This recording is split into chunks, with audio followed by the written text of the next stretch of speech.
and count to 20 right now, and then you can start. Okay.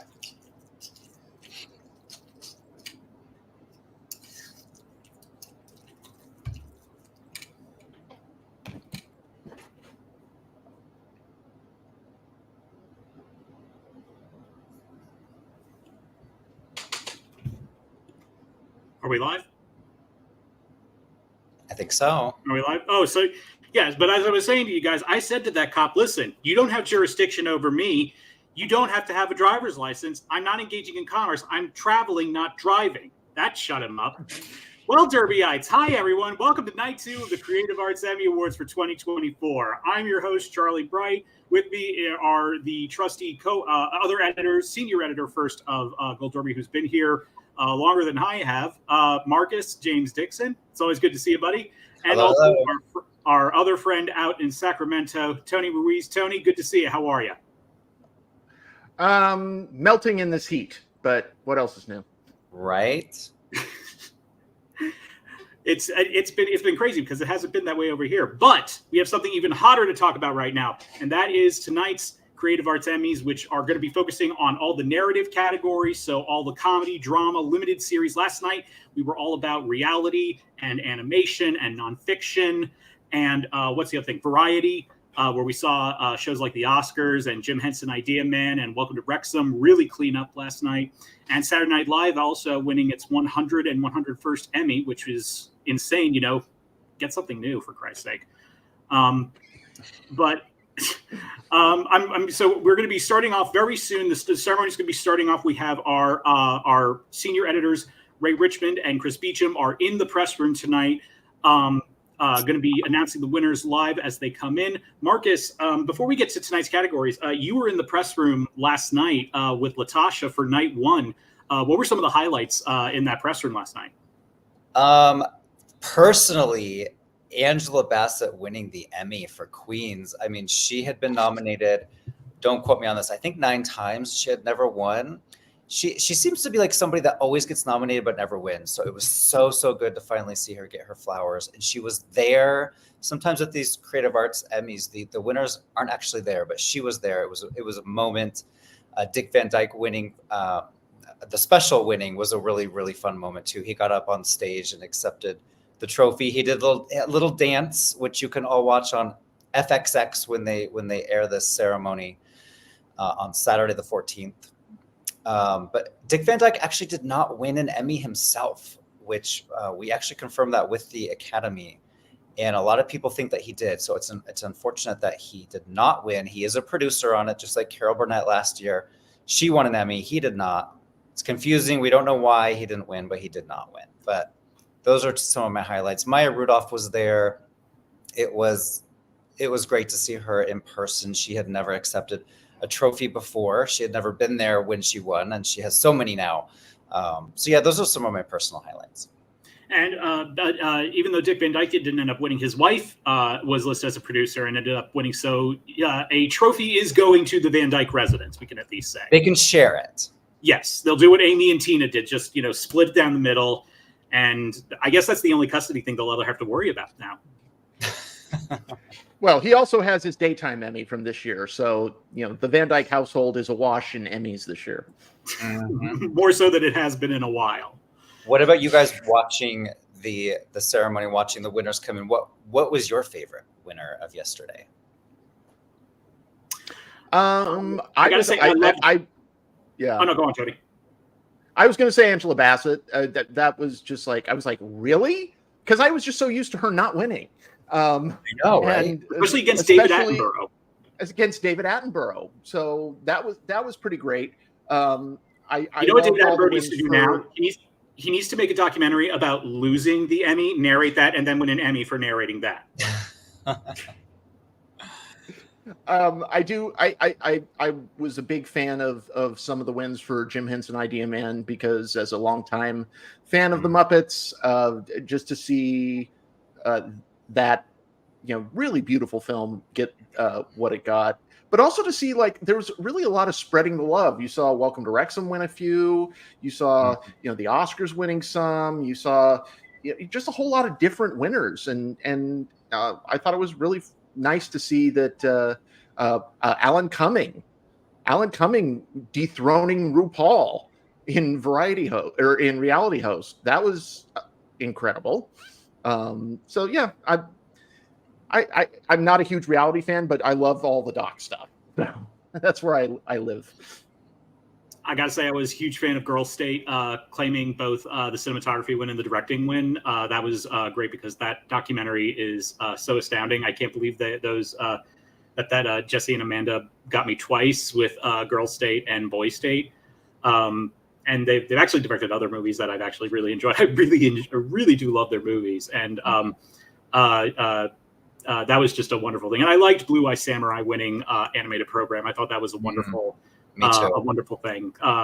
It's such a gorgeous show, and really unlike even for other adult animated programs, it really was unlike anything out there. So I was really happy seeing that come through.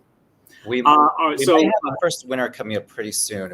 Yeah, that's what we were just gonna. I was just gonna get to that. So yeah, we know they're gonna be coming up, and the first one's a big one. It's gonna be guest actor in a drama series. Marcus, do you want to let us know who are the nominees for that one? Yes, and we have Keith backstage running our controls. If he can pull up our slides for us. Thank you. So yeah, Nestor Carbonell for Shogun. He is the odds leader at Gold Derby right now. A lot of people are predicting him.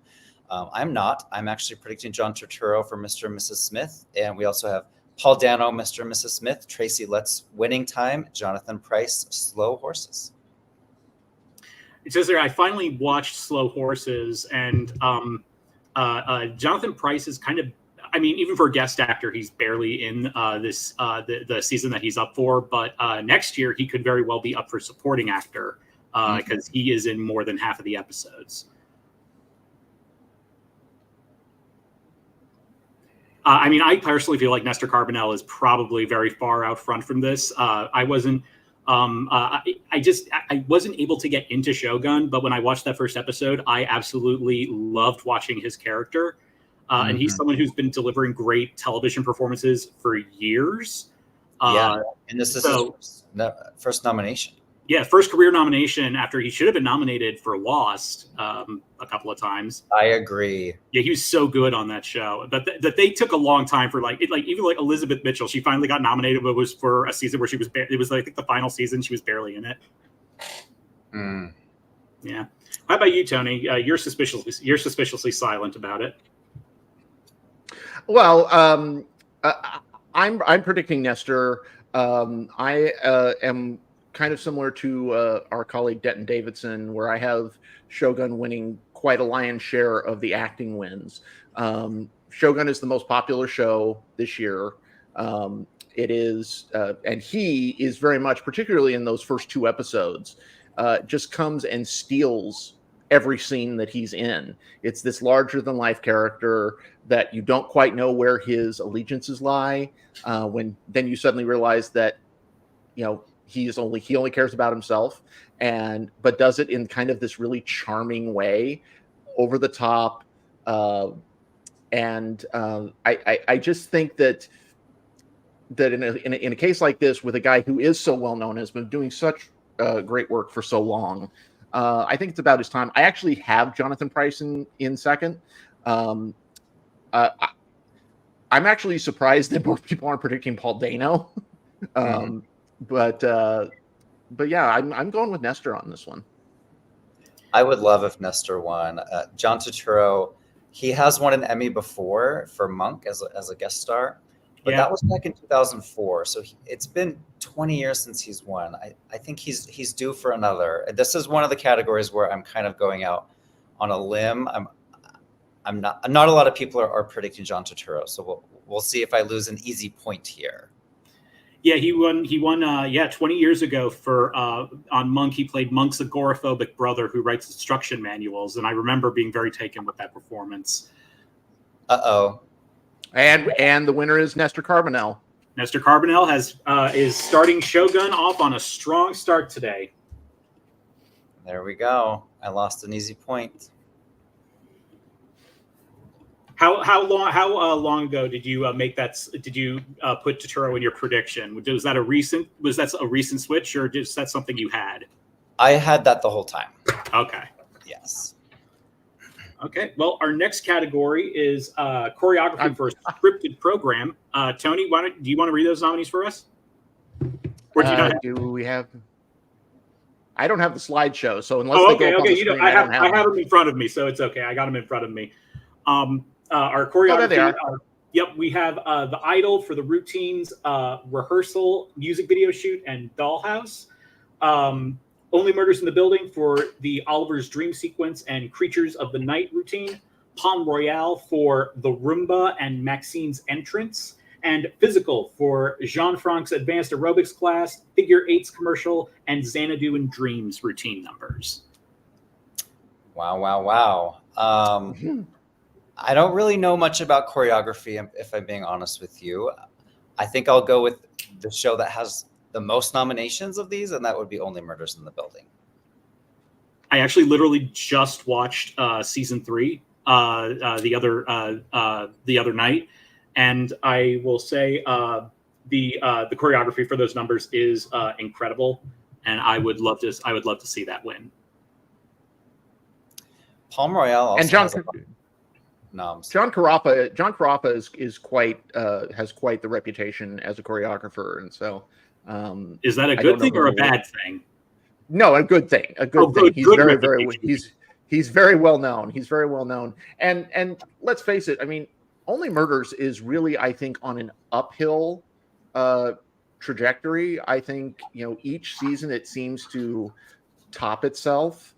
And I think, the incorporation of the Broadway elements in a show that was already so New York centered, with its casting and just with its location, but really bringing Broadway into it, really just injected another layer into the show. And so, I think Only Murders. And there was another choreography award handed out yesterday for Variety Reality that went to the Tonys, which was a fun moment. Which is something, the Tonys, it didn't do that well last night, but it's also now this is interesting. We have a winner. Yes, we do. The winner is The Idol. And for those of you who don't remember The Idol was this one season I think it was Sam Levinson. Was it Sam Levinson? Show with The Weeknd.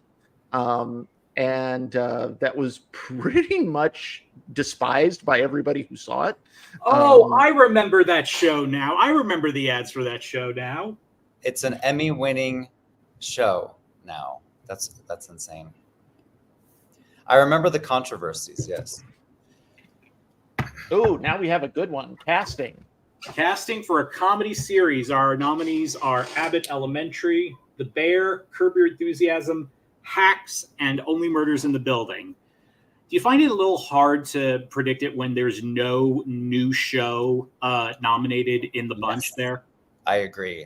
The one thing, though, that gives me pause, we were just talking about Only Murders in the Building growing each year, and it kind of had a new cast in season 3. It had a whole cast of all of the play actors and the play director and the producer and then the mother-son duo and their Meryl Streep person. She's new, I hear.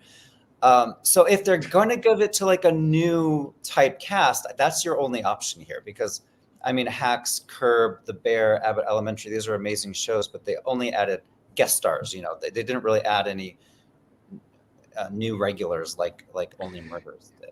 Well, except for one thing, I would agree with you, except for The Bear had the Forks episode. That episode in and of itself is a casting marvel. You mean Fishes? Fishes, sorry. Yeah. What I was talking about. But they also, went to, as we see in the guest acting categories, they also reached for, new people like Olivia Colman and Will Poulter also in other episodes. Yeah, I think The Bear is pretty safe here. I was trying to make up a reason why The Bear would lose, and I couldn't really do it. So I think. I agree with you though, because I think I have Only Murders in the Building in second, for just that reason, that it really does seem like a whole new show, right? With this expanded, palette, this canvas that they have. So I wouldn't be surprised to see Only Murders win here. If we see Hacks win here, how many people are going to be switching next week Best Comedy Series from The Bear to Hacks? I already have Hacks, so I'm already on this downward trajectory. Same. Okay, so if Hacks wins tonight, Tony, we're going to feel pretty vindicated. Oh yeah, and I will be a total bandwagon and switch. Right. Yeah, well, I joked yesterday that after the Alan Cumming win, that there was this huge sound of all the people going to the prediction center to switch their reality program prediction from RuPaul's Drag Race to the Traitors. Right. Okay, apparently there was a there was a mix-up in the order. I guess there was a mix-up in the order. They may have switched something at the last minute. I swear I'm guessing the TV Academy saw that we were on top of this and said, let's screw with them. Yes. So the one that was did. announced is limited movie casting, which we all were predicting Baby Reindeer. So there's no surprise here that it has won this Emmy for Best Casting. I have a feeling like Beef last year, this is going to be the start of a very, very, very nice run for that show. The other nominees were Fargo, Feud, Ripley, and True Detective. I'll go to the drama one just in case there's another mix-up in the order here. Good call on that.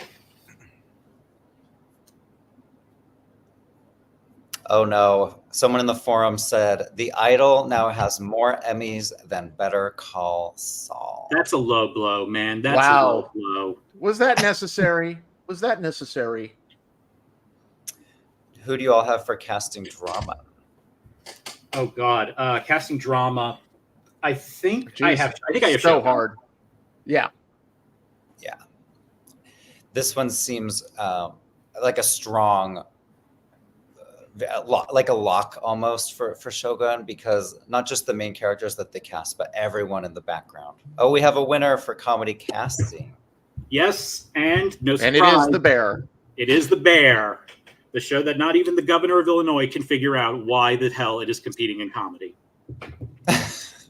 Okay, we're limiting this. We're limiting this to one complaint tonight about the Bear placement in comedy, and then we're You are not the host of this. I may remind you, my friend.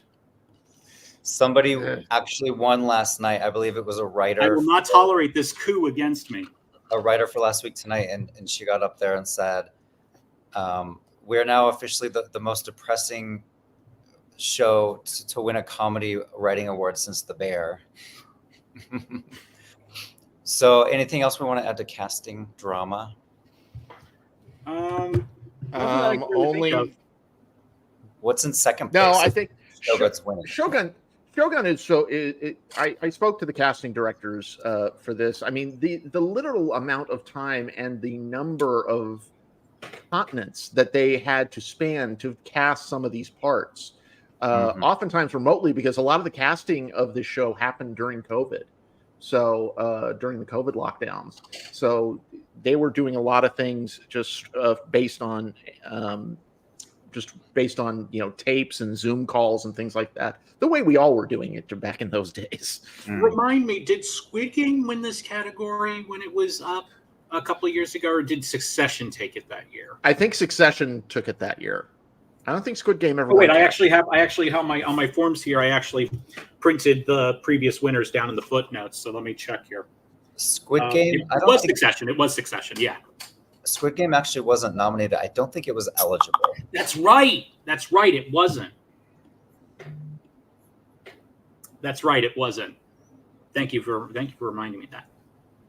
And Chris has. Go ahead. Well, I was going to say, since while we're waiting for casting for drama to come in, why don't we go to our the casting award goes to Shogun. Shogun wins that. Wins its second award of the night. So far, no surprises. Shogun, The Bear, Baby Reindeer, all won casting. Those were all number one in the odds. Nestor Carbonell was number one in the odds. So things are going according to plan. Yep. And our next category is Best Fantasy Sci-Fi Costumes. Our nominees are Ahsoka for Part 8, The Jedi, the Witch, and the Warlord. Echo for the episode Lowak. Fallout for The End. Loki for 1893. And What We Do in the Shadows for Pride Parade, which has my personal favorite costume of all these nominees. And it's a t-shirt of the Anthony Animaniac character who's running for city council in Staten Island, that with a shirt with his face that says, "Hey, I'm being gay over here." Genius. Can I get that show? Can I get that shirt? I want that shirt. I should have asked that. I talked to Laura Montgomery. I should have asked her that. I should have asked her if they can send that to us as part of a swag bag or something. I'm rooting for her as well, Laura. She does interviews with Gold Derby every year, so I want to hope that she wins again. She at least has one. Has she won more than one? I think that's her only career win so far. Okay. But it's a good way because What We Do in the Shadows is such a wonderfully inventive show. I'm so glad it's back in a comedy series this year after missing out last year. Mm. People in the comments are saying Fallout deserves to win for costumes. So Fallout has some incredible costumes in it. The jumpsuits. There's iconic jumpsuits, and it really translated. I'm guessing, from what I've heard, it translated really well from the video games. I'm not a video game person, so unfortunately, I can't speak to that. Right. Loki's fun. I love Loki. How many total nominations did Fallout have? I think like 15 or 16, Okay. if I remember correctly, off the top of my head. I think it was like 15 or 16. I could see that winning. It's a shame Kyle MacLachlan couldn't get in for guest actor. Has he had a nomination since Twin Peaks? Fallout has 16, yes, nominations. I don't know. It's been a while. I don't think he's had a nomination since Twin Peaks, and that's a shame because he's had like guest actor in a comedy for Sex and the City, How I Met Your Mother, or Portlandia. He was so great as the mayor on Portlandia. And he was on Desperate Housewives for a few years. That's right. And let's not forget, I know you hate this, Marcus, but God, his performance in Twin Peaks: The Return was epic, and he should have been winning that one easily. Don't get me started on that show. That was so much fun. And just your reaction to it was just part of the fun for me. And then what's the next costume after this one? The next costume one is period costumes for a limited one. Marcus, you want to take us through those nominees? Yeah, for a limited movie, which these are all limiteds, right? Yes. Okay, so we have Feud Capote versus the Swans. We have Griselda. We have Lessons in Chemistry, Mary and George, and Ripley. And we have a winner in fantasy sci-fi. The winner is Ahsoka. Wow. Disney Plus. Disney Plus coming through big time on that. Mm-hmm. I love that. This they're poised to have a very good night with both The Bear and Shogun, which have agreements with Hulu, which is also under the Disney umbrella. So they're looking like they're going to have a very, very good night tonight. Very good night. Right. I think this is such a great category. I think these are such strong submissions. I really love first of all, Mary and George, which was a hoot. If you never got a chance to see that show is like sublime in its weirdness and shockingness and dirtiness, and I loved every second of it. I would love to see Ripley win this. I think it's so hard to do great looking period costumes and to do it in black and white. Ripley for me was a top 5 show. I absolutely adore it. I agree. Completely agree. Lessons in Chemistry has a lot of costumes as well. They have the normal everyday 50s costumes, and then the science costumes, and then the TV show costumes. I could see that upsetting here. I don't know. Why did I say upset? I could see it winning here. I could see Feud winning here. I mean, that's a perfect time of outlandish costumes with those types of with the whole scene, with almost every scene that it takes place in. A lot of people in the comments wondering about Red, White, and Royal. Yeah. It was only nominated for Best TV Movie, and that will be the last category of the evening. So don't worry, you haven't missed anything. Right. It's coming up later. And because believe me, I am waiting for that one too. I am very eager for that one too. Me too, because I wish I was going to switch to Red, White, and Royal Blue, and I got sidetracked today and just didn't do it. How dare you? But I'm such a fan of that film, and I'm such a fan of that book. I read that book a couple of years ago. I actually read it when I was out there in Los Angeles. When I started reading it. Oh, really? Last time when I was out in Los Angeles in 2022, 2 years ago. Yeah. That's when I started reading. I was reading it on my plane ride on my train trip up to Seattle, on my plane ride over to Albuquerque. Chris Beecham is reporting that they're currently giving a tribute. The Ahsoka crew is giving a tribute to their late costume design leader, Shauna Tripchick. Yeah. And then the next category after period limited movie would be period series. Yes, and that brings us to the Gilded Age, The New Look, Palm Royale, Shogun, and Winning Time: The Rise of the Lakers Dynasty. I mean, I would think it feels like, Shogun is going to be part of the Shogun sweep, but the Gilded Age just also those types of costumes seem like they're also that they're catnip to costume award voters. I do love the Palm Royale costumes. I do love the Gilded Age costumes, but interesting. Period movie costume limited costumes is Feud, Capote's versus the Swans. They love their Ryan Murphy shows here at the Emmys. I'm actually predicting Tom Hollander next week to win Best Actor. Yeah, you're insane.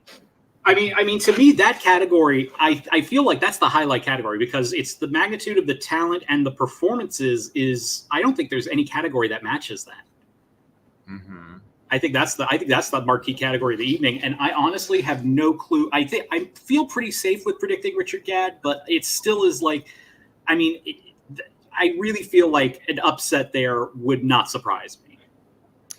I mean, Richard Gadd, he's going to win producing for when it wins Best Limited. He's going to win writing most likely. Are they going to give him 3 Emmy Awards? Never underestimate the power of the Emmys to feed a sweep. And he does have that moment in that which episode was? I think it's the second episode 4. Episode? Well, no, it's further when he breaks down on stage. Oh yeah, Like when I saw that, I was like, well, this is the acting award. So not. I know. Yeah, I would really love to see John Hamm win. Okay, that's the other thing I wanted to say. Fargo needs to win something. It needs to win something, especially next week, because this season was so good. I think I'm predicting it tonight to win one of the music categories. I believe I am. I really want Juno Temple. I want it to be Juno Temple. I so want it to be Juno Temple. Oh, I would love that. I would love that. She knocked it out of the park. We have a winner. Best costumes for a period series goes to surprise, just kidding, Shogun. I think that was one of the stronger categories for Shogun. It's just the costumes are so breathtaking to look at. And then next, I believe that's 3 for Shogun now, right? That is 3 now for Shogun, and we've only just begun. Another costume category. This one is for contemporary limited / movie. And should I say the noms? Please do. Yeah. American Horror Story Delicate. And that was the Kim Kardashian season, just so everyone knows. Baby Reindeer, Fargo, The Regime, and True Detective Night Country. Baby Reindeer, I mean, if it wins this, it's already a lock for Best Limited Series, but this will help it. If it wins this, are you switching to Richard Gadd? No, but I am thinking of his plum colored suit from that episode you guys were just talking about. It definitely stands out. Oh yeah. By the way, we're being taken to task in the comments the fact that people miss our dear friend Matt Noble and his chalkboard. I tried to get him to overnight it, but apparently you can't do that from Australia to here. They act like they're such an advanced civilization, but they don't even know what hamburger helper is. I mean, come on. That's an inside joke, everybody. Primitive monsters. American Horror Story would not surprise me in this costume category. I mean, they had a lot of witch type characters this year dressed very extravagantly. And it really stands out when you think about it. Fargo also had some fun contemporary costumes. Tony, you're a big True Detective fan. Do you think it has a shot here? I think if it gets in, if it wins here, it's just based on the strength of this season, the strength of this overall. This was the most nominated. Correct me if I'm wrong. I believe the most nominated limited series across the board. So yeah, Of the year. Yeah, it was. of this year. Yeah, 19 It nominations. was 19 nominations, I think, right? Yeah, I just love this season of True Detective. It stuck with me. I've watched it twice now. I think it's just astonishing television. And so I would love it. I don't know that there's really a lot here for that. Based on the Idol winning, I could actually see the Regime, if we're talking about the most costumes. I think that, American Horror Story or the Regime maybe could take this. Yeah, the Regime created a whole world and government of costumes, which could definitely stand out here. And I kind of think, either American Horror Story, because, if you're going to have Kim Kardashian in your show, you're going to design amazing shit for her to wear. So Nestor Cornell was just backstage in the media room. He took one question, and it happened to be from Gold Derby. I guess he thanked us for our Gold Derby TV award in front of everyone. So that's special. We're glad he likes it. I interviewed Nestor Carbonell, and he is just absolutely delightful. And he was like a little kid talking about his experience making this show, like being on the boat. And, he was like, I said, wasn't that like cold and miserable? He's like, no, I felt like I was a teenager. It was great. He really has done well with this season, just campaigning and just being an overall lovely human being. So I'm really happy for him. Oh my God. Wow. American Horror Story Delicate wins Best Costumes for Contemporary, Limited, or a Movie. I wish we had this in our prediction center because I think I would have picked that. I might have if it was in our prediction center. I was like, so what's our next category? Contemporary costumes for a series, and the nominees there are The Bear for Fishes, The Crown for Sleep, Dearie Sleep, Hacks for Just for Laughs, Only Murders in the Building for Sitzprobe, and The Righteous Gemstones for I Know the Plans I Had for You. Righteous Gemstones, one of the low-key, one of the best comedies on TV right now. We have another face-off between The Bear and Hacks, which is interesting. But then The Crown. The Crown just seems way more elegant costume-wise. I know, isn't it funny? We used to think about The Crown as like a period drama because it's covered such a long period of history, and now it's in the contemporary costumes category. What are the guidelines again? What are the guidelines again for separating contemporary from period? It's like 1990. If it's set in 1995 or something like that, or after, it's contemporary. So this season of The Crown started what, 1997 or 1996. So it's like right at that border of what we would consider, of what they would consider contemporary. And by the way, going back to Nestor for a second, remember Shogun was originally going to be limited. And if they had done that, he would not have an Emmy right now because there's no guest stars for limited. So because they switched to drama, he has an Emmy in his hand. He would have had to have been nominated in supporting, and I don't think he would have been. It would have been tough. I would love to see Only Murders in the Building win this one. Definitely. Just Martin Short's wardrobe alone is enough for me. Martin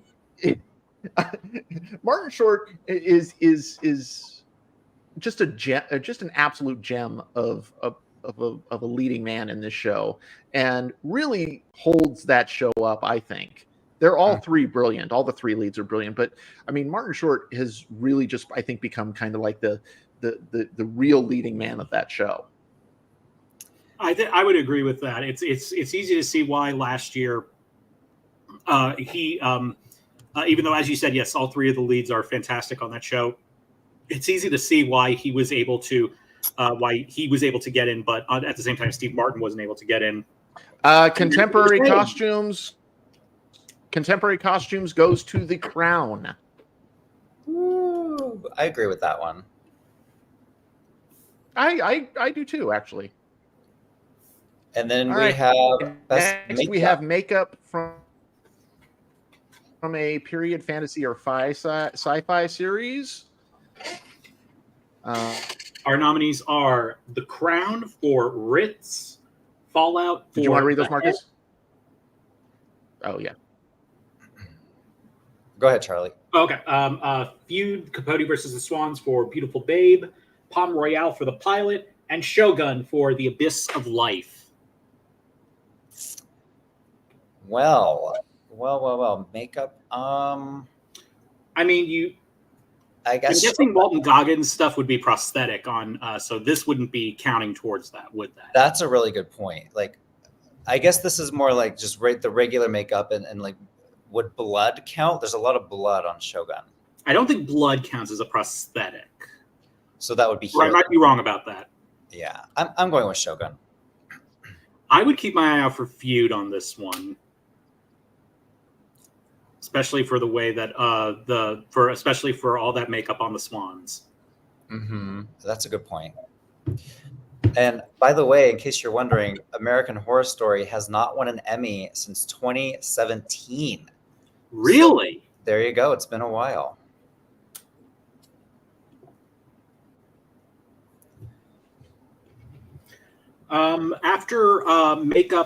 After that makeup category, we have contemporary makeup, non-prosthetic.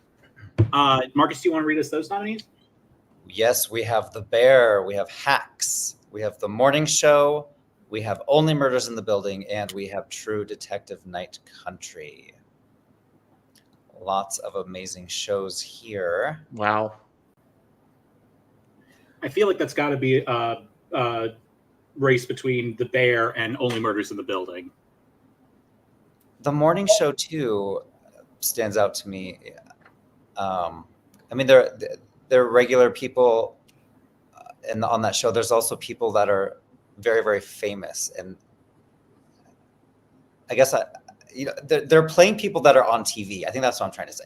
Like, so we see Jennifer Aniston at her house, and then we see Jennifer Aniston on the TV, and there's definitely a makeup specialty that goes into making her look different for each of those.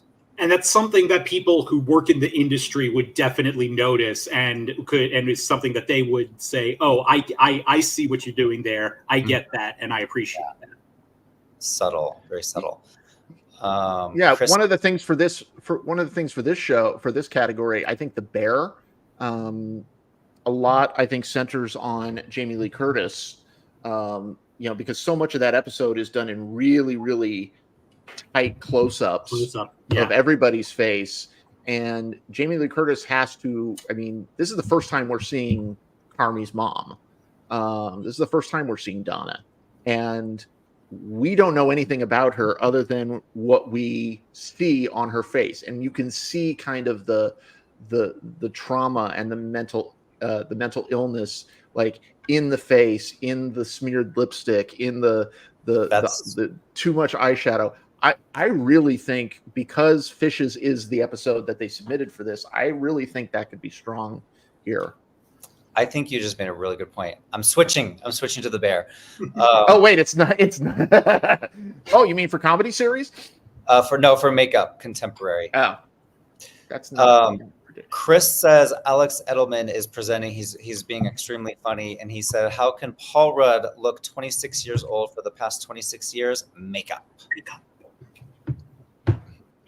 It is not. I had a chance that pretty and I had funny at the same time. Yeah, I had a chance about 3 or 4 months ago to go to an event here in Sacramento where the great Phil Rosenthal. One sec, we have a winner.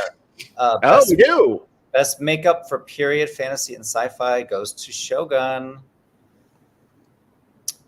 All right, continue. Sorry. I'm thrilled for that. I got to see Phil Rosenthal, the great Phil Rosenthal, here in Sacramento, and Alex Edelman was his guest on stage, and I got to talk to Alex briefly afterwards, and what a sweet guy. What an absolutely sweet and funny, with no preparation whatsoever, just off the cuff funny. That's actually what made me go watch his special. If you have not seen his special that he's nominated for, I highly recommend it. He is far out in our odds there for the writing variety special, and I would agree with that. Although I would keep my eye out for Mike Birbiglia, because his specials and his stand-up shows, which are really more like one-man shows than a stand-up performance, are really good. So I would keep an eye out for him.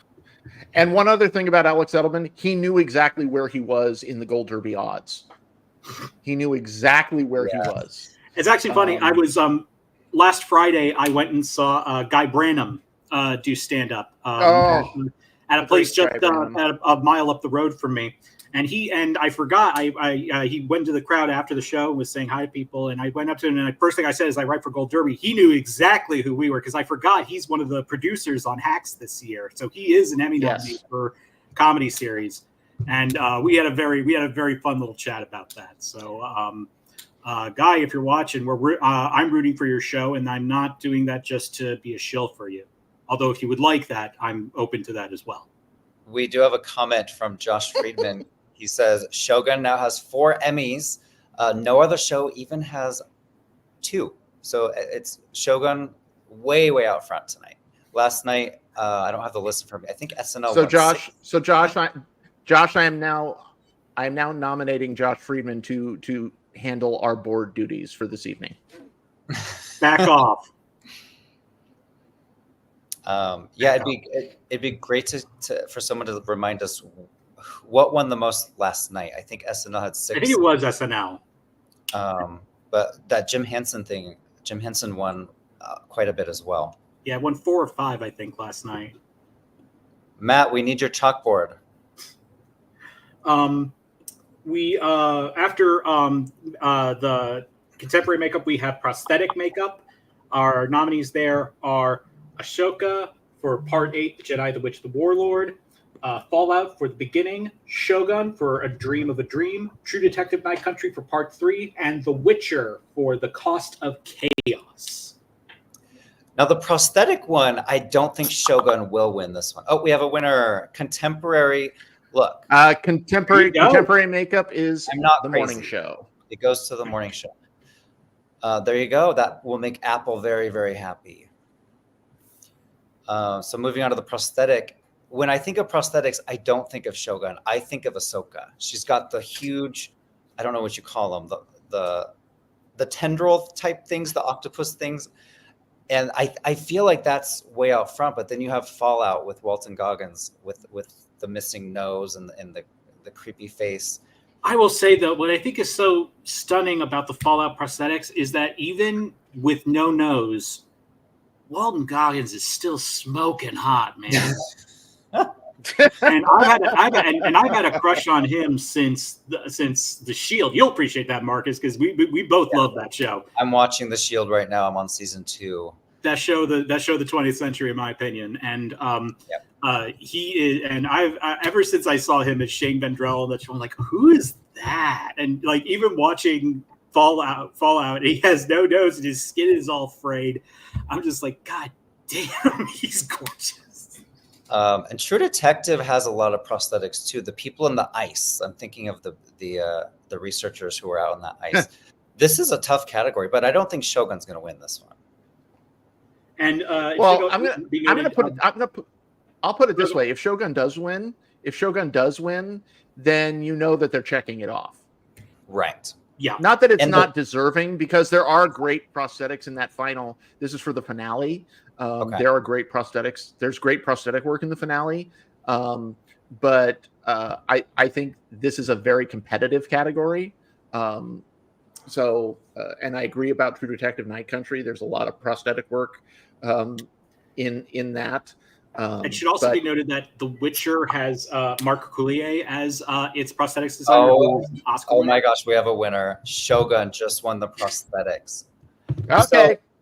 We at this point we should probably mention the record for a drama series is 12. Game of Thrones won 12, I believe, 3 times.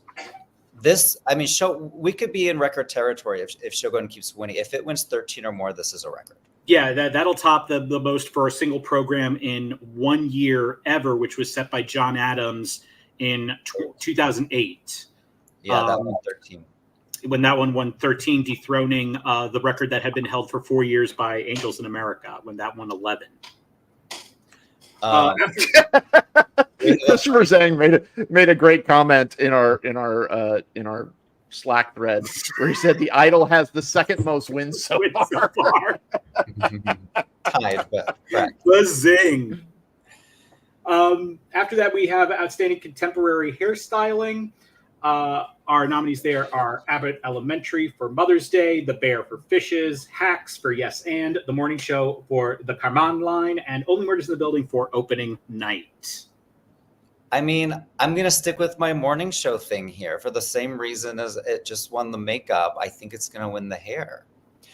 And I love how The Bear and Hacks keep going against each other and neither of them keeps winning. I could also see Abbott Elementary winning this one.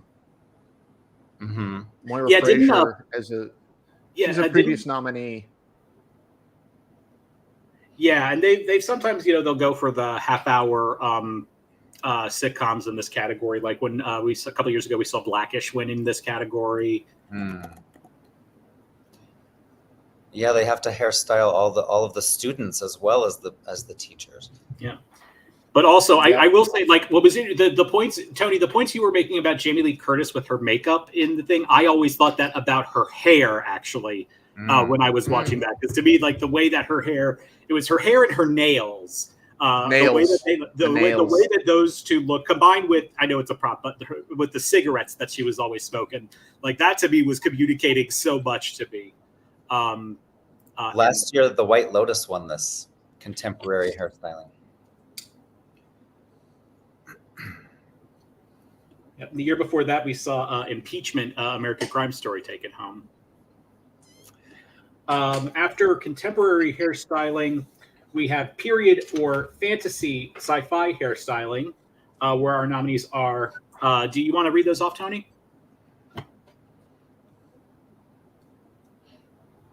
Yeah, we've got Ahsoka, Feud, Capote versus the Swans, The Gilded Age, Palm Royale, and Shogun.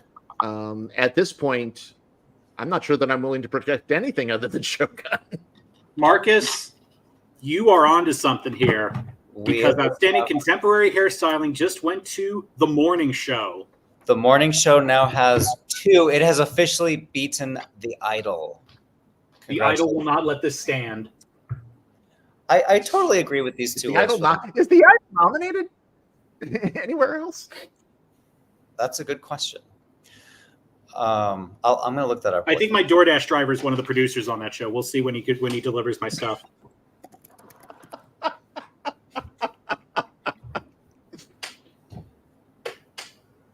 Okay, The Idol. No, it had 1 nomination and 1 win for choreography. That's it.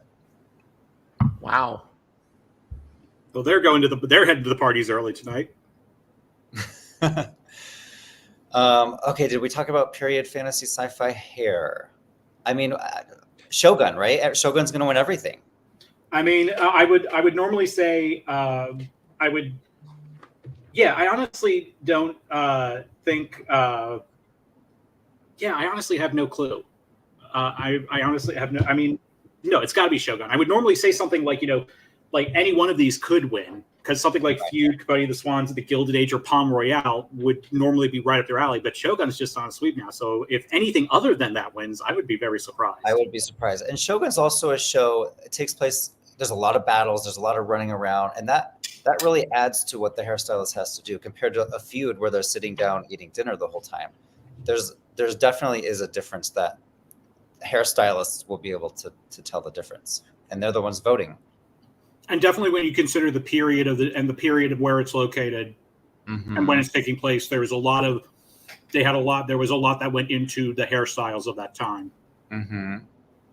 I do. Well, love and yeah, I also am a big fan of the Gilded Age in this category, but everything is in terms of Shogun, the period hairstyling is so important to it, and it's so authentic, and apparently was incredibly time consuming to put on the actors' heads, because it had to look and lay just right for that time period. And so I think I really do think it's going to be Shogun with this one. After that, we have a big category coming on. Another big category. Not that any category is small here, but no, this is a big one. You're correct. This is a big one. This is a big one. Guest actress in a drama series. We have Michaela Cole for Mr. and Mrs. Smith, Claire Foy for The Crown, Marcia Gay Harden for The Morning Show, Sarah Paulson for Mr. and Mrs. Smith, and Parker Posey for Mr. and Mrs. Smith. An Oscar winner, 3 previous Emmy winners, and Parker Posey, who should have some more hardware than she already has, because Parker Posey. Outstanding hairstyling for a period or fantasy or sci-fi show is Shogun. As Madonna said at the Oscars, what a surprise. Yeah, I think that's a well-deserved one for Shogun. If Shogun keeps winning every single thing, a lot of people are going to be irritated, and I get it, but I also feel like it's just better than most shows on TV. Sorry. And it was an event television this year. You're not going to get any argument from me, because I thought Shogun was. I have such a personal connection to the material because the book is one of my favorite books, and I remember, because I'm older than both of you, I remember the 1980 miniseries with Richard Chamberlain and John Rhys Davies, and so to see this amazing book and previous show reimagined in such a contemporary and awesome way, something that was such a big epic show but yet still felt so internal and so interior and understated. I'm thrilled. Who are you guys predicting in this category in drama guest actress? I am predicting Claire Foy because I had no idea what to do with this, and so I just said, why not? She's done it before for doing basically a voiceover role, so you just stole what I was going to say. She won the same guest category in 2021 for sitting in a chair and speaking into a microphone. So by that definition, which is basically all the royal family does, in all honesty. Yeah, but at least she has a little bit more to do here in the series finale. She is talking with Imelda Staunton's character. It's a really great scene, just talking about the crown itself and how Imelda is planning her eventual funeral for Queen Elizabeth II. This would be Claire Foy's 3rd Emmy. She also won the lead actress race in 2018. And she's carving out a very nice career for herself. A lot of us thought she was going to be, that same year, 2018, a lot of us thought she was going to be a serious player for First Man in the supporting actress category. And she should have been last year for All of Us Strangers. She was so good in that movie. I don't even know who's in second place, honestly, in this specific category. I think it's Michaela Cole, if I remember correctly, but I might be wrong about that. I think my money on this in a spoiler would be Marcia Gay Harden, because I think with Sarah Paulson and Parker Posey and Michaela Cole, I think this is one of those areas where a vote split could happen, because at least 2 of these, Michaela Cole and then insert either Sarah Paulson or Parker Posey, I think they all have such unique characters on this show that I feel like they could attract a certain number of voters, which could clear the way for Marcia Gay Harden. Chris is typing. We're about to find out. Oh, yay. Parker Posey had way It's more... Michaela Cole! It's Michaela Cole! Good for her! What? I'm shocked. Love it. I'm shocked. I love this. No vote split for Mr. and Mrs. Smith. Her character was like a kick butt spy who was fighting the Mr. and Mrs. Smith characters. So I get this. I thought Claire Foy had this in the bag. Oh, Chris says Michaela Cole is not here tonight. Well, that's the Emmy. I'll just pretend that that's also a partial Emmy for "I May Destroy You" for her And brilliant chewing work gum. in that. Yes, Chewing that gum, too. that's the first thing I ever saw her, and I was just like, who is she? She's incredible. That's crazy. Congratulations to Michaela Cole. I want to see her back on season 2 of Mr. and Mrs. Smith. Her character there's so much potential for more and more and more of her. We are now getting into one of the things that I love makes a the shock. Emmys great. I love a surprise. That makes the Emmys great better than the Oscars, at least a factor of it, in that they actually award stunts. Yeah. First is stunt performance. The nominees are The Continental from The World of John Wick for Theater of Pain, Fallout for The Target, Mr. and Mrs. Smith for A Breakup, The Righteous Gemstones for Burn, Wound for Wound, Stripe for Stripe, and Shogun for The Eightfold Fence. I'd say, it's I don't think Shogun has a chance here, but it's got to be Mr. and Mrs. Smith. Or Shogun. That being said, it could be Shogun.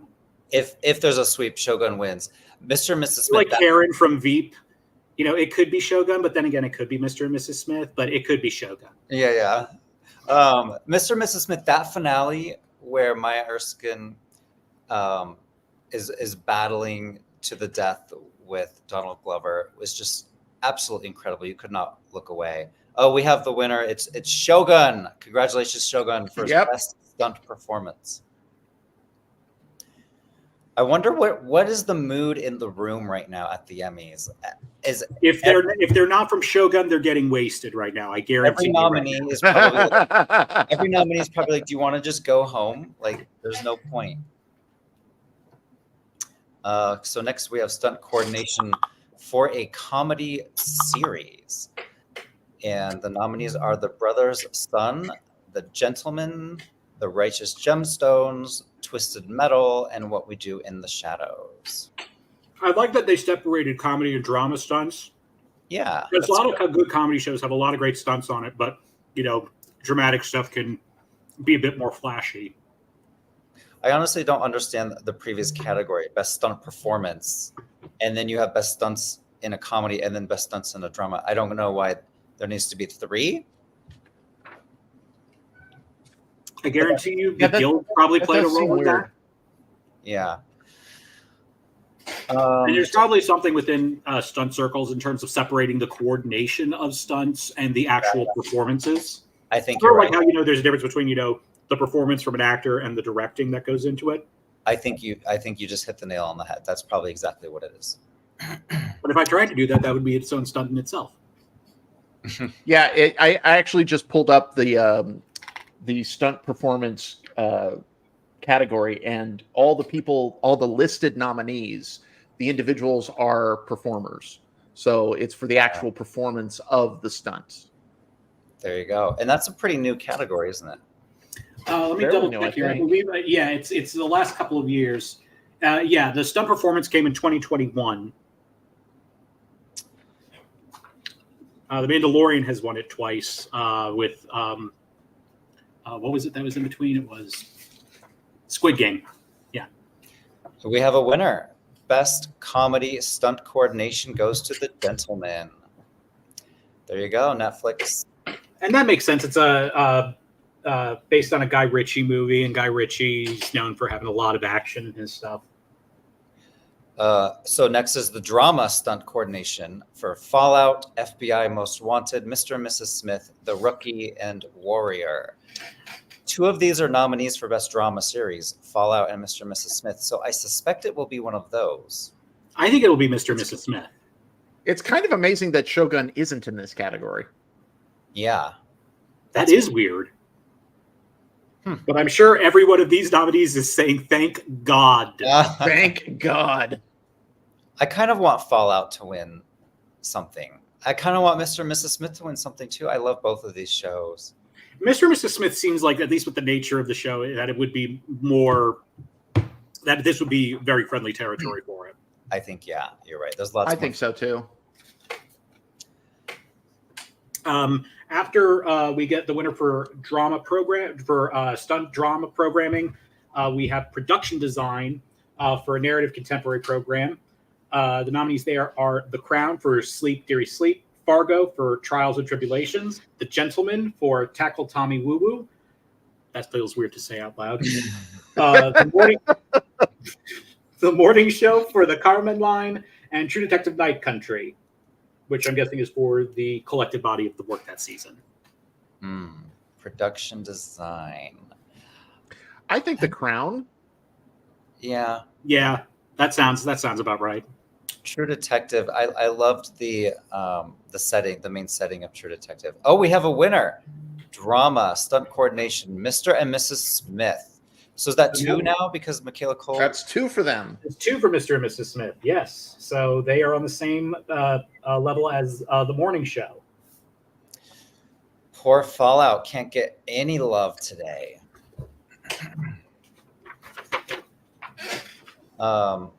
MJS in the comments says True Detective should win this production design category for the Science Outpost. That's what I was trying to say a few seconds ago. It really was striking to look at. And remember, there was the underground thing as well down that little ladder.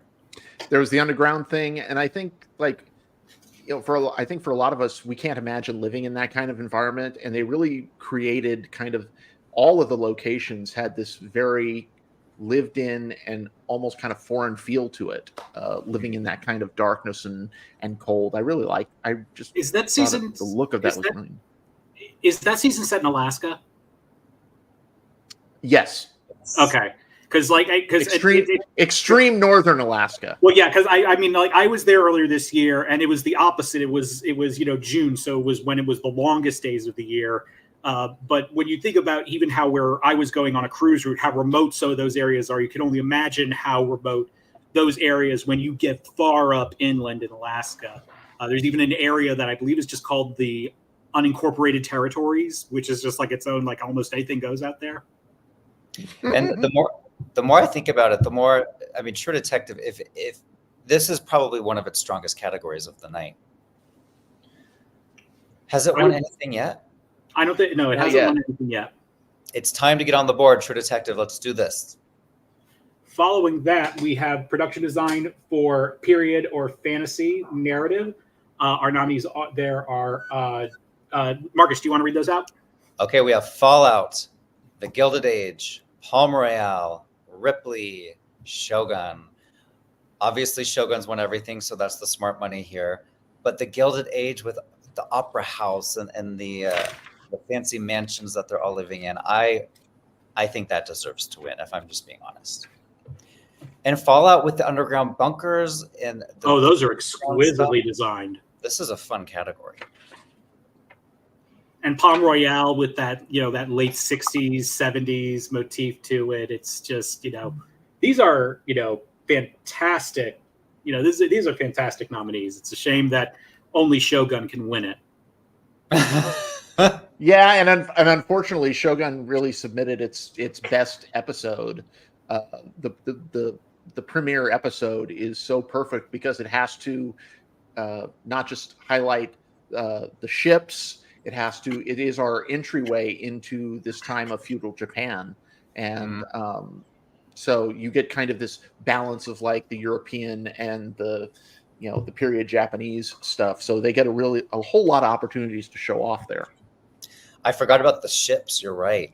I kind of only think of buildings when I think of production design, but they had to design the ships as well. So this seems, I mean, they also had to design that cauldron where the guy is boiled alive in the first episode. So weirdly enough, that was one of the things that made me say, I'm not really into this show. Usually, and that's the weird thing. Usually I love morbid shit like that. But for some reason, that was just like, I wanted more cauldron. Could we not have the cauldron come back for every single episode, please? Maybe it was weird because I felt hungry afterwards. Maybe that was what was doing it for me. I'm not sure, though. I blame the Ozempic. And another production design category is coming next. Half hour. We have The Bear, Frasier, Hacks, Only Murders in the Building, What We Do in the Shadows. Oh, wait, we have a winner. We do have a winner. The winner of production design for a period or fantasy is Shogun. Kel Surprise. Did we not get production design for contemporary program? Or did they switch? We have not. I think they must have switched the order again. Okay, they must have, okay, like they did earlier. Again, TV Academy, we know what you're doing here. So yeah, the half-hour one. Once again, we have the bear versus hacks. So this is a fun trend that we keep seeing because whenever they're up against each other, neither of them seems to be winning anything. This is one where I could see Only Murders in the Building winning. I could see Only Murders win this one.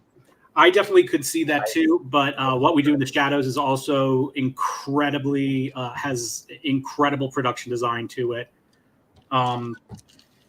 Yeah, I'd say it's between Only Murders and What We Do in the Shadows. What We Do in the Shadows it's almost unfair that it's competing against these other shows because what it does is so different than the other shows. I mean, it's a fantasy where they have all these different monsters and creatures and haunted houses. It's almost like. And it makes Staten Island feel like a slightly livable place. I mean, that's a really big accomplishment on its own. We have just out of curiosity, what is the current total for Shogun? I believe it's 7. Okay. Yeah, it could break the record tonight. That's insane. That's insane. I mean, it would not just like break the and that means like next week it's not just breaking the record. It is steamrolling. It is setting the future record. It is ensuring. This might be the thing that will lead the Emmys to revise how winners are determined, which they are not afraid to do. They do it pretty regularly. By the way, they change the rules on a yearly basis. Sometimes they will try something for a year and then never do it again. Which I actually give them a lot of credit for being willing to say, okay, maybe this isn't working. Let's try something else. It doesn't always work, but at least they're willing to try new things. Only Murders in the Building has won this category for season 1 and for season 2. So is it going to three-peat here tonight, this half hour? Oh, I think knowing that, I think it definitely could. Yes. But as we've said, What We Do in the Shadows is on a whole other level. Mm-hmm. After that, we are getting into the editing one. So our first one is scheduled to be editing for multicam comedy. Tony, why don't you go off with those? The nominees are Frasier, How I Met Your Father, Night Court, the Upshaws for Ain't Broke, and the Upshaws for Automotives. See what they did there. I feel like vote splitting could happen here for the Upshaws. It's unfortunate that they have 2 episodes because what does a voter do if they're a really big fan of the Upshaws? How are they going to know which one to pick here?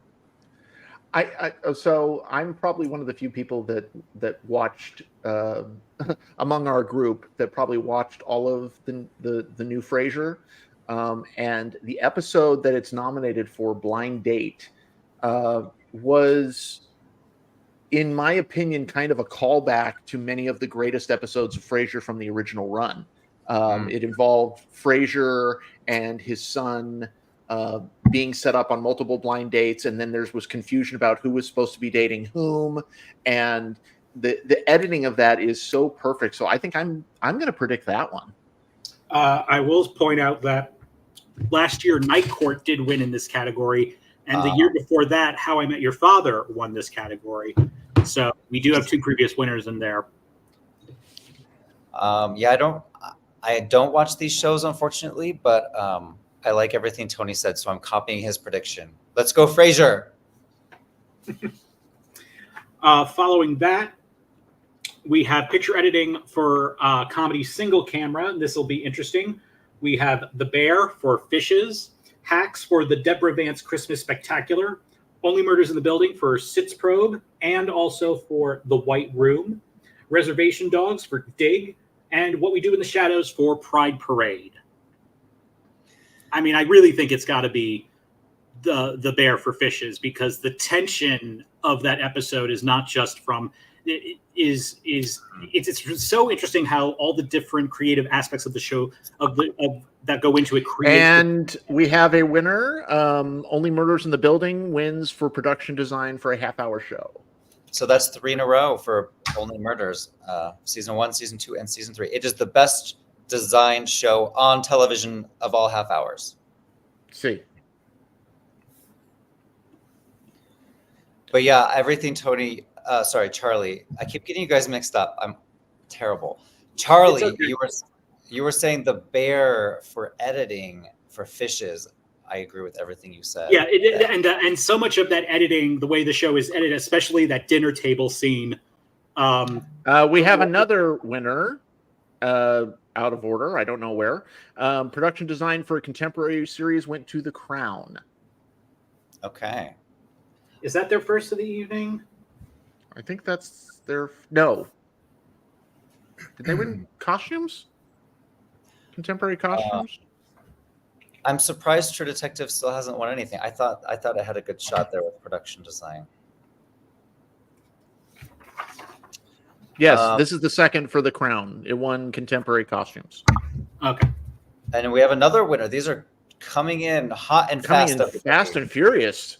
Comedy multi-camera editing goes to How I Met Your Father. There you go. It has now won 2 Emmys in this category.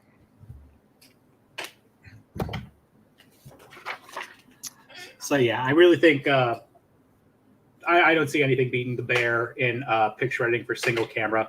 After that, I think we have one of the true big categories of the night with guest actor in a comedy series. Our nominees for that are John Bernthal for The Bear, Matthew Broderick for Only Murders in the Building, Ryan Gosling for Saturday Night Live, Christopher Lloyd for Hacks, Bob Odenkirk for The Bear, and Will Poulter for The Bear. I know a lot of people are going with John Bernthal, and I don't blame them for that. I have had Christopher Lloyd in my prediction, in my number 1 slot in this, and I have refused to take it out because I just feel like it's that type of role that just works for this category. Though I am very wary of Ryan Gosling as well. I am going out on a limb on this one with Christopher Lloyd for Hacks. He made me laugh out loud. This is a comedy category after all. And John Bernthal couldn't pull it out last year when he was nominated. Sam Richardson beat him. So I'm doing it again. I'm going on my own. Christopher Lloyd, let's do this. And Chris Beecham says Christopher Lloyd is there. And he said none of the other nominees are there.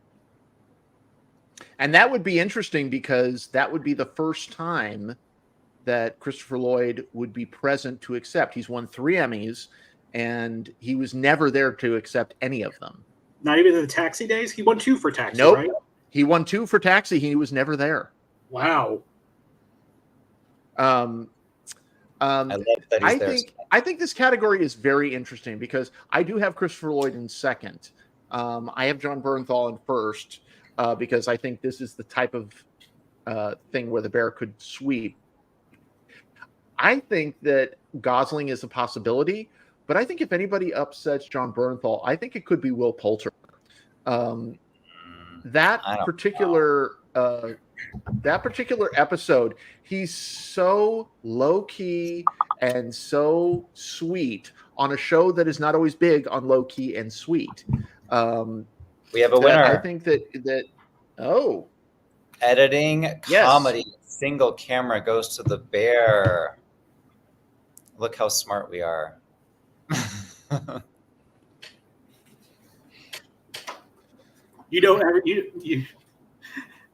This is the main reason The Bear wants to be in comedy. It doesn't want to go up against Shogun. Next year they'll switch to drama. Wait, is this so? How many does The Bear have? Is this the first one for The Bear tonight? No, it won casting, I believe. It won casting, yeah. So this is the second for The Bear. And yes, we will say her name. Joanna Noggle is the editor of that episode. We will say her name like she's Heisenberg.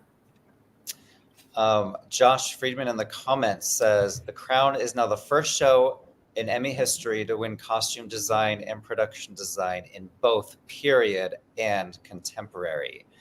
And we were talking a little bit about that earlier, about how it used to be a period show, but now since they've gone forward in time, they are now a contemporary show, which is kind of mind-blowing. I believe right after comedy guest actor is handed out, we will be getting to the guest actress category. To Tony, you want to get us those nominees? Yes, Chris is typing. I'm just keeping an eye on that. Olivia Colman for The Bear, Jamie Lee Curtis for The Bear, Caitlin Olsen for Hacks, Davine Joy Randolph for Only Murders in the Building, Maya Rudolph and Kristen Wiig both for Saturday Night Live.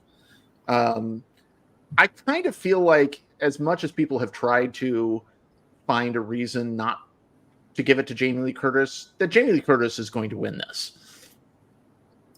When I watched that episode, the first thing I said to myself afterward was, Jamie Lee Curtis's performance in this is better than the performance that she won her Oscar for.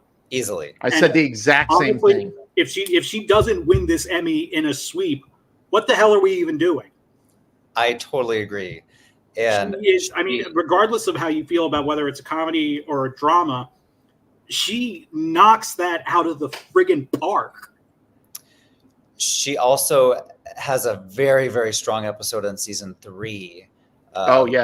Pregnancy episode. So she could easily win this tonight, and she could win it next year as well. I don't know if we ever have. I don't know if we probably have, but it's interesting that we have Davine Joy Randolph, this year's supporting actress winner, competing against the person who presented her the Oscar for supporting actress. We have a winner for comedy guest actor. The winner is John Bernthal for The Bear. There you go. He is not there, unfortunately. Come on, John. It's a Sunday. What else could you be doing? It's a Sunday in Los Angeles. It's not like it's Shabbat.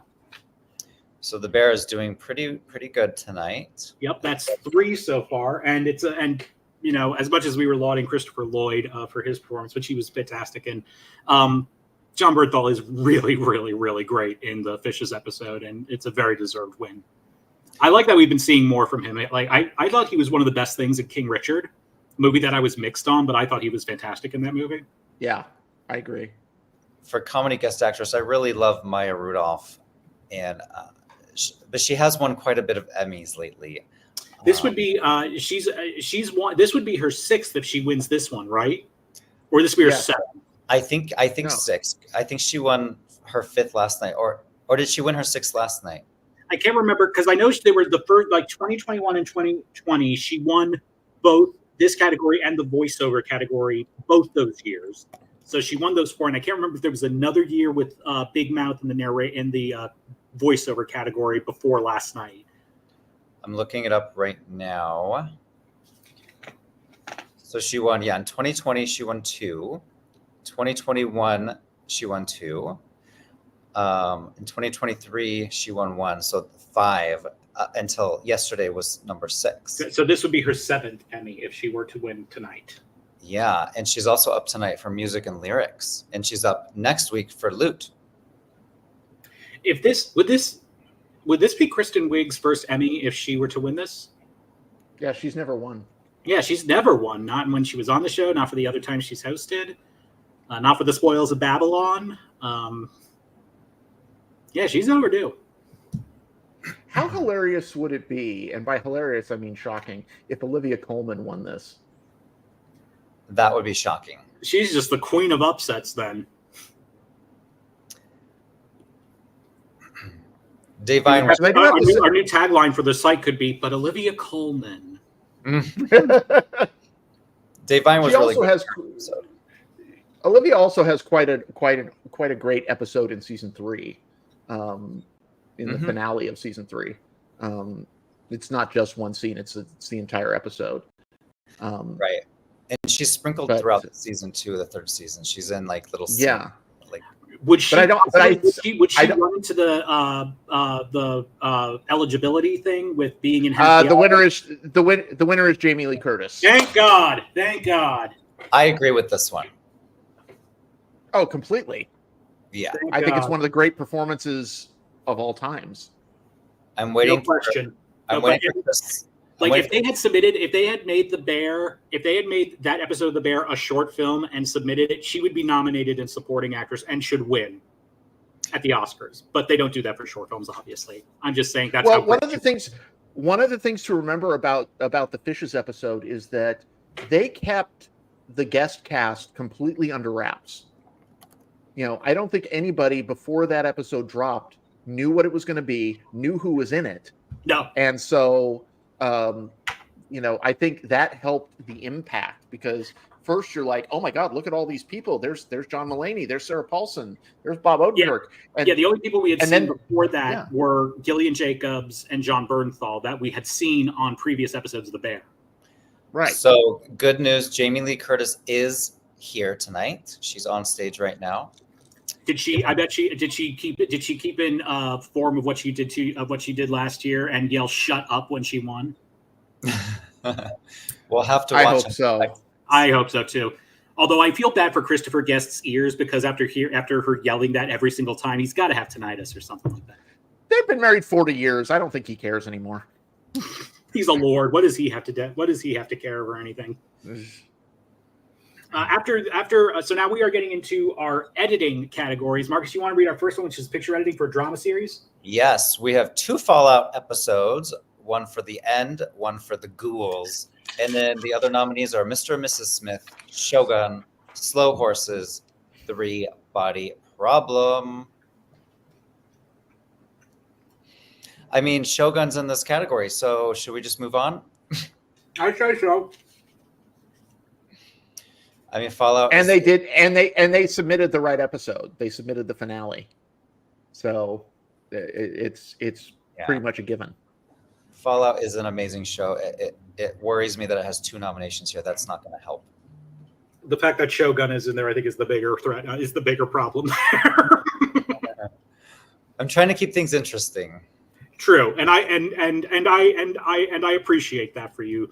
Namaste on that one, Marcus. Mm-hmm. After that, we have picture editing for a limited series or anthology series or movie. Nominees are Baby Reindeer for episode 4, Black Mirror for Beyond the Sea, Fargo for The Tragedy of the Commons, Ripley for Three Summerso, True Detective Night Country for part 4, and True Detective Night Country for part 6. Hmm. I think it's if there weren't 2 True we have a Detective. winner. Oh, we do have Shogun. one. Oh. Shogun just won Best Editing for a Drama Series. Well, that means it's winning drama series now, right? Yeah, because of that. Because of this. Yeah. Category. Because of that. Mm-hmm. Yeah, if there weren't two True Detectives in here, I think, especially for part 6, I think that would be winning. That is such a tense and emotional episode, and so much of it has to do with the editing. I would also like to see Ripley win this. I was just thinking that. Is it the 3rd episode of Ripley? I think it's the 3rd episode. Yeah, I believe so. The one on the boat? I mean, that just completely blew me away. And the reason it was so exciting was because of the editing and the acting. But I would be rooting for that. I mean, but Baby Reindeer is the big episode 4, and that is like with the Fishes episode of The Bear. All the technical elements sort of come together to really make the impact of that story stick with you. And the editing, I think, is a big part of that. And I think that'll probably be one of its strengths here, and it'll probably win. Yeah, and Baby Reindeer, I mean, is our front runner for Best Limited Series. So looking backwards, what else is it going to win? This seems like a strong possibility that it could pick up this one as well. And this is done, and the one that's won this one has gone on to win limited series for the past several years. Beef won last year. 2 years ago was The White Lotus. Year before that, Queen's Gambit. Year before that, Watchmen. What do you all won it the year before that? What do y'all think would happen if Shogun stayed in limited and it was Shogun versus Baby Reindeer? What do you think would have won? Not editing, but series. I actually think as a fan of both of these shows, I think it would be a real back and forth, a real kind of editing is Baby Reindeer. There you go. See, I think it would be a really pendulum. I think it would be a lot of back and forth. I think Shogun would do well in a lot of categories, and I think Baby Reindeer. I think there'd be a bigger vote split between the two. But I think that if they were competing in limited series, I think Shogun would still win. I actually kind of think that for the Tech Awards, Shogun would probably dominate. And then when it got to the main ceremony, like Shogun would probably win directing, and the acting and writing would be more for Baby Reindeer. And honestly, I could see it going either way in the program category. So next we have the visual effects categories. First, for a single episode, the nominees are All the Light We Cannot See, The Crown, Ripley, True Detective Night Country, Winning Time. Oh, True Detective had Special- some special visual effects there that really stood out to me. And it is for the first episode. I don't know if that makes a difference in that one or not, but Which episode of Ripley is it? 3. it's the same one as the third. Okay. I And then could see True Detective winning this one because it's for it's for the first episode. It's got to win something. And then the They next say that. the next visual effects category is for a season or a movie, and the nominees are Ahsoka, Avatar: The Last Airbender, Fallout, Loki, and Shogun. It's gonna be Shogun. It's going to be Shogun. In case you are just tuning in, you are tuning into the Shogun Awards here. I know some people complain about it, but I don't care. We have a comment from Dystopian Butter regarding Ripley's visual effects. The boat scene that we loved so much was shot with green screen. I did not even know that. I didn't either. I didn't want to know how they did that scene. I just wanted to bask in it. That entire sequence where there's almost no dialogue.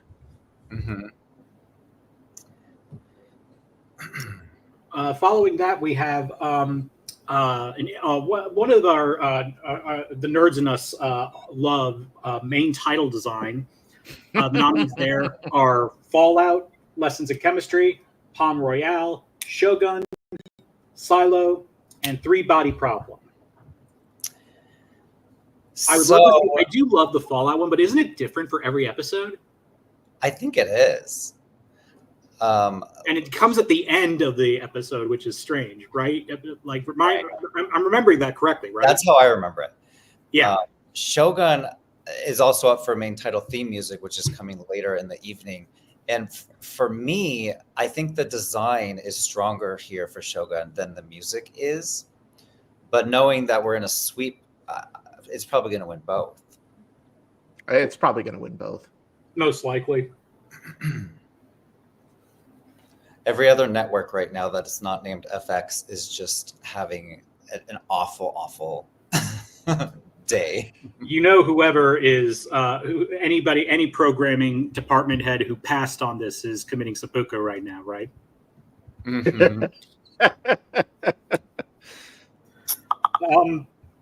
Do we have a winner here? We don't. No.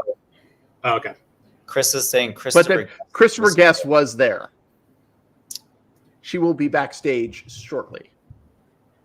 Did he have earplugs? That's the question I'm wondering. After main title design, we have sound editing for comedy or drama half hour, and which includes animation. We will be getting also a juried award at that point for motion design for Jim Henson Idea Man, which means Matt can finally move that up to the proper spot on his chalkboard. Ripley wins special visual effects for single episode. I love that. This makes me very happy. This makes me very happy too. Thank you, Emmy gods. And that was this category here, single episode special visual effects. So we're still waiting on the season movie special visual effects. Loki, we didn't really talk about Loki because Shogun's going to win this, but Loki's visual effects were absolutely amazing, especially the finale when he has to go into the loom thing over and over and over, and they keep going back in time to try to change it. And it's just really, really visually captivating, and I'm secretly rooting for Loki here. This is done. Ahsoka is a Star Wars show, right? Yes. Yes. And this category has been very good to Star Wars shows. I mean, last year, Last of Us won this, but the year before that was Book of Boba Fett, and the 2 previous years before that was Mandalorian. Okay. But you know, they didn't have to go up against Shogun.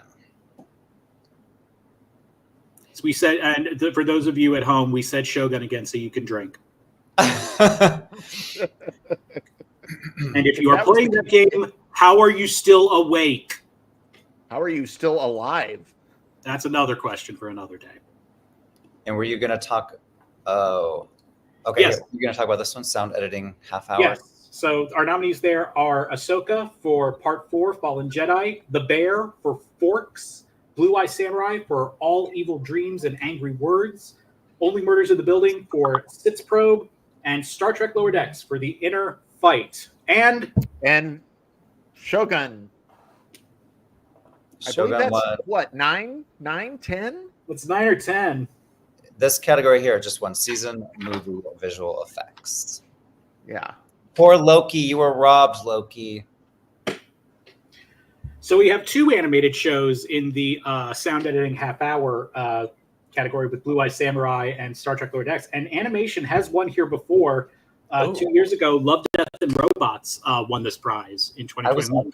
I was literally going to ask you that if animation has won here before. Blue Eye Samurai had an amazing night last night. They won Best Animated Program, and then they won 3 of those juried awards. So this would be number 5 if it wins this. Yes, it would be. It would be their 5th. It would be their 5th for it. They would close out with the year with 5 Emmys.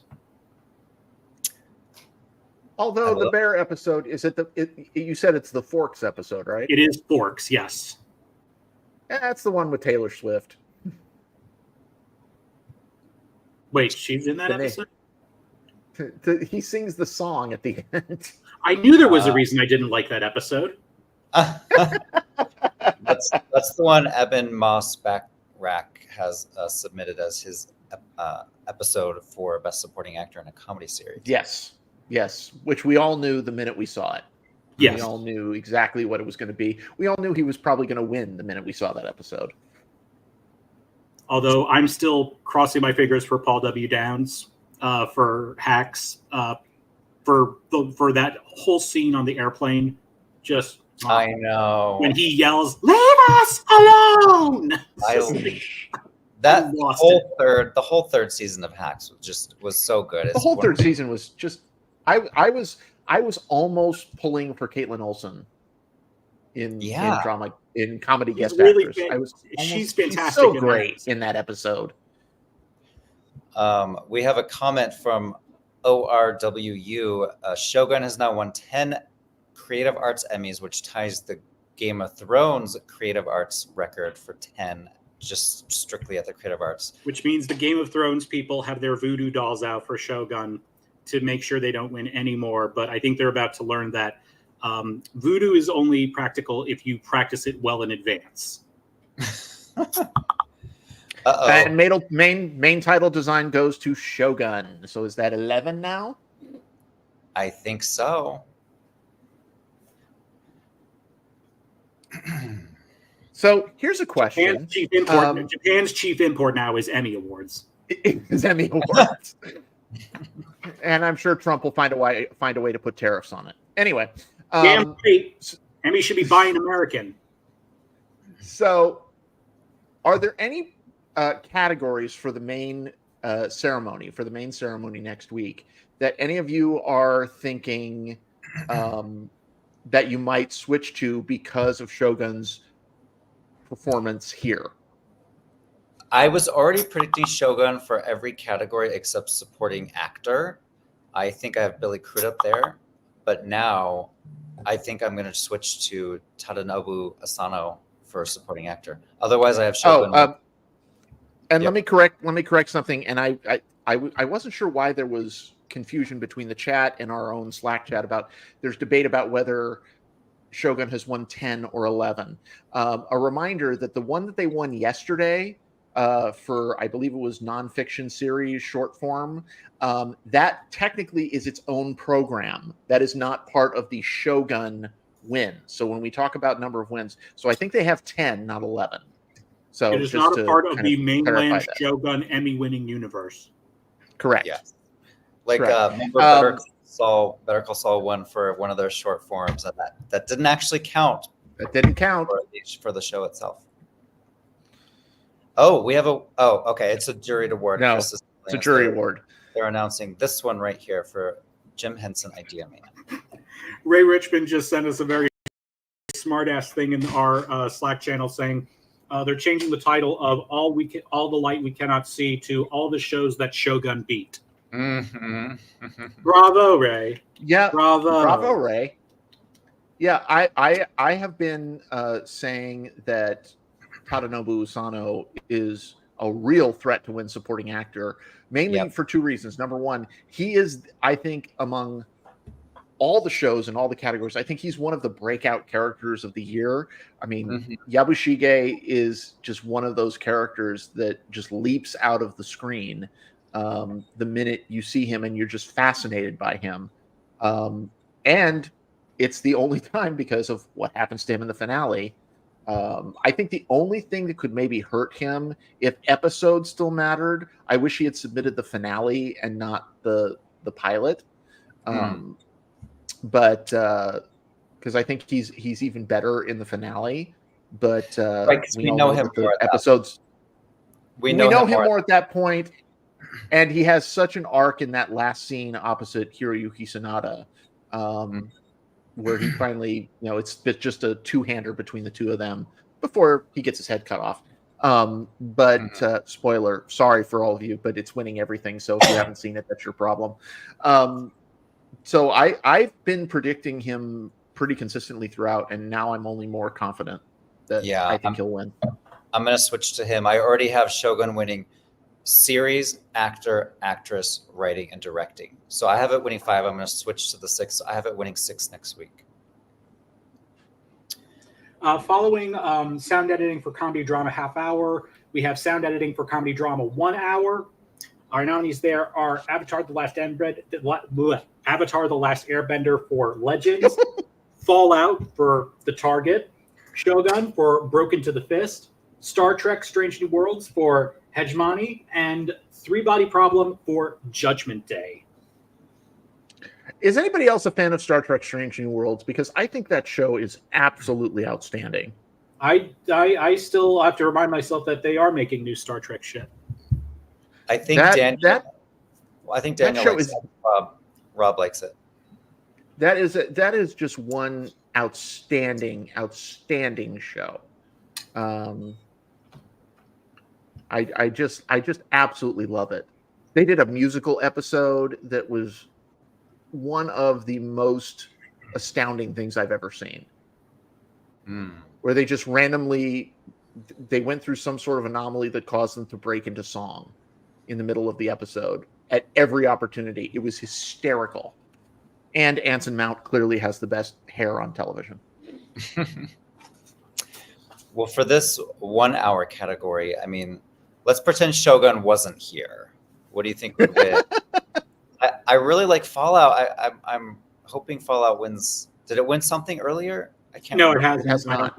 Yeah, it needs to get on the board. It needs to be an Emmy-winning show, just like it did win something last night, but it's not one of those things where I think it was the emerging media category. So that was its own thing, and it's not part of the Fallout haul that we would be counting for tonight. I don't want to leave tonight calling The Idol an Emmy-winning show and Fallout not an Emmy-winning show. That just seems weird and wrong. Yes, but at least Fallout is coming back, and The Idol is not. That's true. I guess they can always hang that on their head. Following that, we have sound editing for a limited or anthology series. Or do we have a winner here? Oh, no, never mind. No. Marcus, do you want to give us the nominees for sound editing limited? Yes, these are the nominees. All the Light We Cannot See, Fargo, Masters of the Air, Ripley, True Detective Night Country. Which of these has the best sound editing? That's a great question. Is it Masters of the Air has the most sound editing. I think you're right. I think True Detective Night Country has the best sound editing. So it's all going to be a question of, I think, where it lands. I think it'll be with the most, and that would be Masters of the Air, with all of the airplanes flying through the air and shooting all the battles that are taking place. It's interesting to note the last year Prey won this, so that's definitely something that you would think of as being along the lines of that most sound editing. And the year before that was Moon Knight, but then the year before that was The Queen's Gambit, when it just was sweeping everything with the technical awards. Mm-hmm. But none of these are really playing into that, so I think it's almost anyone's game. But I would say Masters of the Air feels like it's probably in that realm. We have a funny comment from MJS regarding The Idol. They say, if Shogun had just had some dance choreography, ... I'm surprised they wouldn't. I'm surprised they didn't try. They didn't try to argue like their fight choreography could be included in that. Hey, there you go. Season 2. I mean, has it happened a couple times at the Tonys? Tony, has that they nominated like plays for like fight choreography in the choreography category, or am I? Yes. Or am I? So yeah, I mean, it's. They've I don't think it's out of the realm. They've also done plays that have had like I can't remember what it was. Oh God, Choir Boy I believe was nominated for choreography, and it was a play. Yep. So after these 3 sound editing awards, we will have the in memoriam segment, which usually takes a few minutes, and then after that is the 3 sound mixing awards. Yes, our first one there is sound mixing for comedy or drama and animation, but there are no animated ones here. Nominees are The Bear for Forks, Curb Your Enthusiasm for Ken/Kendra, Hacks for Just for Laughs, Only Murders in the Building for Sitzprobe, and What We Do in the Shadows for Local News. What episode of The Bear was it, did you say? Forks. Forks. Okay, so not fishes. If I had to pick one of these, I would just go with the front runner, The Bear. But What We Do in the Shadows just does so many amazing things that these other shows just don't. So I would personally be rooting for that one. Sitzprobe has a lot of that musical numbers stuff, though. So couldn't that help Only Murders in the Building? That's a really good point. Do you know what won last year? The Bear won last year. But the previous year, Only Murders in the Building won in 2022. Yeah, that's a good point about the play, the musical that is the focus of season 3.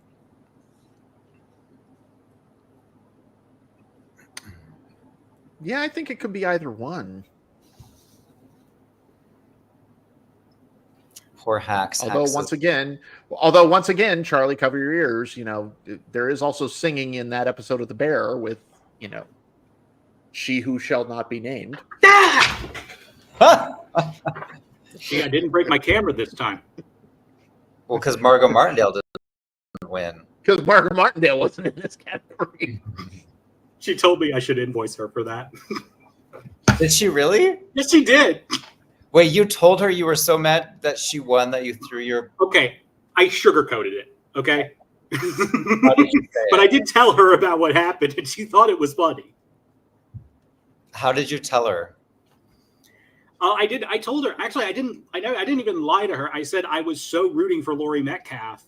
Oh. Because that was the year she was up for that Horace and Pete episode, which she was incredible in. Whatever you may think of that show, that performance in that one episode of Horace and Pete, she was amazing in. And but I was frustrated when when Laurie lost that, and that's why I threw my highlighter at my computer, and I ended up having to fork over $250 to get my screen replaced. For anyone that was a fun 20. That was my highlight of 2016. The rest is a bit I of a blur. remember that so clearly. Rest is a bit of a blur. For anyone that doesn't know what we're talking about, Margot Martindale won for The Americans as a guest actress for maybe a minute of screen time or something very, very small. 64 words. I believe it was 62 seconds. Words. And we had her way down in our odds, and she won, and she proved us wrong. But the thing, that was her second. That was her. She won. That was her second win in a row after winning for a 90-second performance the year before. Jamie Lee Curtis was backstage answering questions. I'm glad she's always fun. She's always fun to talk with. She's always fun to see engage with the press. So I can't wait to see that video. So Jamie two of Lee the Curtis, guest stars, halfway to an EGOT. two of the guest stars were there: Jamie Lee Curtis and Nestor Carbonell, and two were not: Michaela Cole and John Bernthal. Following that, we have sound mixing for a comedy drama 1 hour. Nominees there are The Crown for Sleep, Dearie Sleep, Fallout for The Target, Loki for Glorious Purpose, Shogun for Broken to the Fist, and Three Body Problem for Wow, we have three winners now. Oh boy, Three okay. winners in a row. We have sound editing for a half-hour show goes to The Bear. Sound editing for a 1 hour show goes to Shogun. And sound editing for a limited movie goes to Ripley. Okay, I like this. I like these Ripley. I'm liking this. I was actually thinking that because Ripley is like one of the only shows there that we've seen break through in other categories, that I think it would. That I thought it might have a good chance in that sound editing category. So I think that's 2 for Ripley because it won the visual. 2 for Ripley, I believe, and nothing for True Detective. That surprises me. Masters of the Air is not on the board yet either. Fargo is not on the board yet. I don't think Masters of the Air had that many nominations. I think it had. Was that its only nomination? I think it might have been its only nomination. I think it's possible. Closer to 4. Let me look. Okay, it has sound mixing. I've been worried. Theme music, and it has sound editing. So 3. One of our people in the comments section, and this is one of the reasons we love doing this, is because some of the relatives of the people that are nominated can find out if their relatives or their friends or their enemies have won tonight. And Dwell Vision says, "Yay, Shogun! Cheers to my little sister on her Emmy." So congratulations to her on her victory. Shogun has 12 wins as of this moment. The Bear. Is it 5? Yeah, The Bear has 5 wins as of right now. I will say, we were talking about Fargo and how we really would love to see it win. Ever since those nominations came out, and out of nowhere, Jennifer Jason Leigh did not get in, which blew me away that she didn't even get nominated, because she's so funny in that set. She has the best line of the whole season when she has that exchange with John Hamm. She goes, "Oh, so you're one of those constitutional sheriffs. You want freedom, but you don't want any of the responsibility.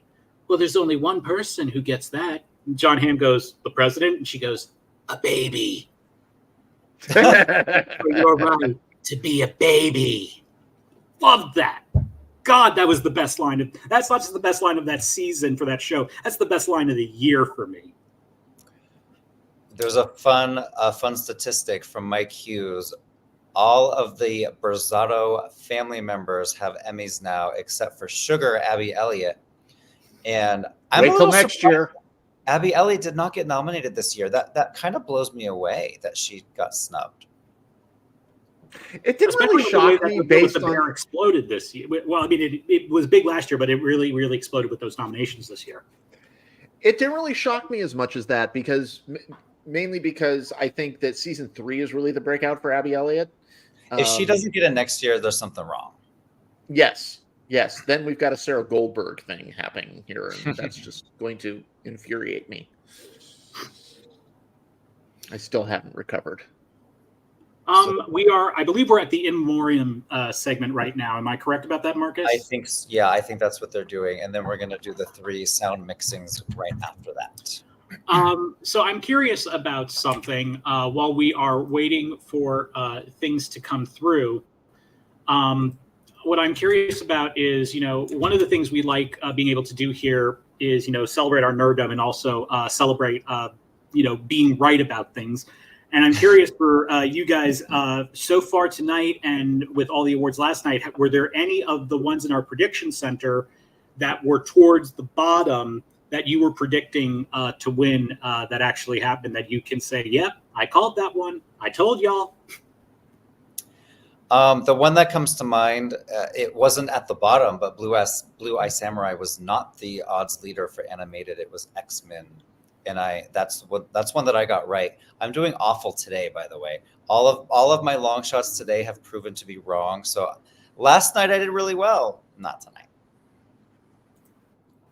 Yeah, I've been really kind of sticking with the odds. I haven't really predicted any out of left field ones, which shocks me because there's usually a couple.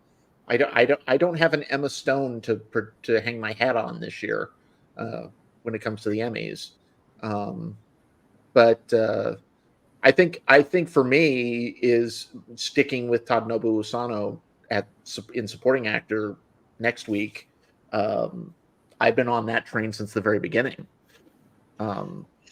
How do you think, I saw this in the comments earlier, why did Shogun not get any supporting actresses? Because they had at least 3 on the ballot. There should have been at least 1 here. I don't think so, because the supporting actresses really have only very small moments in specific episodes, and they don't, for people that are fans of Shogun, as I clearly am, they don't have the sustained impact over the course of the season. I think if you look at particularly in the 2 supporting categories, with Tadanobu Usano and Takahiro Hira, these were characters that really had arcs over the course of the season, and the supporting actresses didn't necessarily get the screen time that they necessarily so it did not shock me when people started saying, "Oh, the supporting actress should have gotten in." Not really. No, We have a winner. No, we're back. Yeah, we already got back. We got a winner in sound mixing for comedy drama. Marcus? Yeah, it's for the half-hour version, and it is The Bear, everybody. You know who's happy that Shogun is not competing in Best Drama Supporting Actress? Somebody named Elizabeth Debicki is very, very happy because she's got that locked up. Now watch it go to Leslie Manville. That would make me so happy. I just think she's such a badass ever since when she was nominated for her Oscar for Phantom Thread, and when they were playing the clips, the crowd was going nuts for her before the clip was even done. That's just one of my favorite. She had such a great moment in season 5 of The Crown. I really wanted her to win season 5, but I just think she's so great. It seems like a role that's just like meant to be like played brilliantly because first it was Vanessa Kirby, then Helena Bonham Carter, and now Leslie Manville. That just seems like it's just never going to get the recognition it deserves. So this is the category that was just announced. It's The Bear, and the next one would be the 1 hour sound mixing. I think we talked about these a little bit ago. Yes, we did. So that's. We think it's going to be Shogun. So I think we can move on to. And it is Shogun. Okay, so we just got that. Shogun just won number 13, and that is a new record for dramas. It's a tied record. 12? If it's 13, then it's a tied record. And the next one will be the record breaker. So sound mixing for limited or movie. The nominees are Black Mirror. Do we know which episode of Black Mirror that was? Beyond the Sea. Is that the Aaron Paul? That's the Aaron Paul episode. That was a good one. And then Fargo is nominated, Masters of the Air, Ripley, and True Detective Night Country. I'm now starting to think that Ripley. Yeah, I mean, if Shogun is not in a category and Baby Reindeer is not in a category, I'm gonna predict Ripley. I think Ripley's nominated for. Is it a specific episode? I can't tell. This is sound mixing? Yeah. I think it is. It's hold on, I'm pulling it up. ELL Entertainment. I can't tell if that's the name of the episode or a production company. No, it's episode 6. Macabre Entertainment.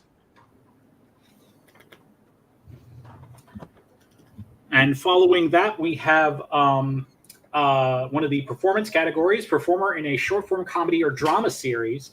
We have Eric Andre for The Eric Andre Show, Desi Lydic for Desi Lydic Foxplains from The Daily Show, and Mina Suvari. That's a name I haven't heard in a while. Good for her. For RZR.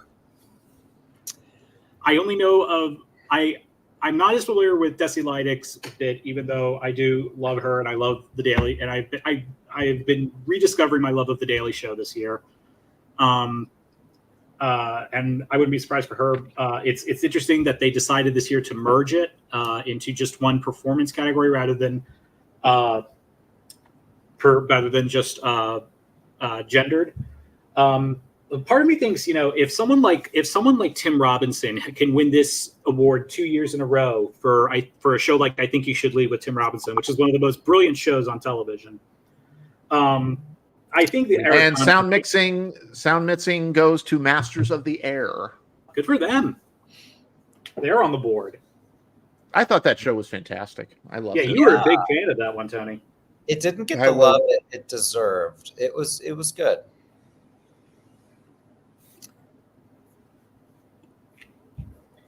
But I feel like if something like I Think You Should Leave with Tim Robinson, if Tim Robinson could win this category twice, for matter of fact, someone like Eric Andre feels like it could be a very easy win here, even though his show lost yesterday.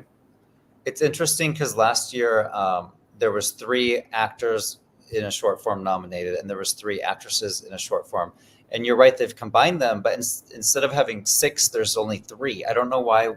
Why is there only 3 nominees? It seems kind of mean to the other contenders here. And it feels like I don't feel like there's any reason like why there would have been less people submitted for nominations, because that's usually how they determine how many nominee slots are in a category, is how many submissions are actually on the ballot. Maybe that's why they combined it, because there was. It might be, yeah. Which it feels weird, because it feels like in the last couple of years, there's just been this exponential, there's been this growth of short form programming. Mm-hmm. The acting branch, I believe, votes on this category. So, Desi Lydic is hilarious on The Daily Show. She's not really an actress, so I wonder if that's going to hurt her. I would go with Mina Suvari for this one.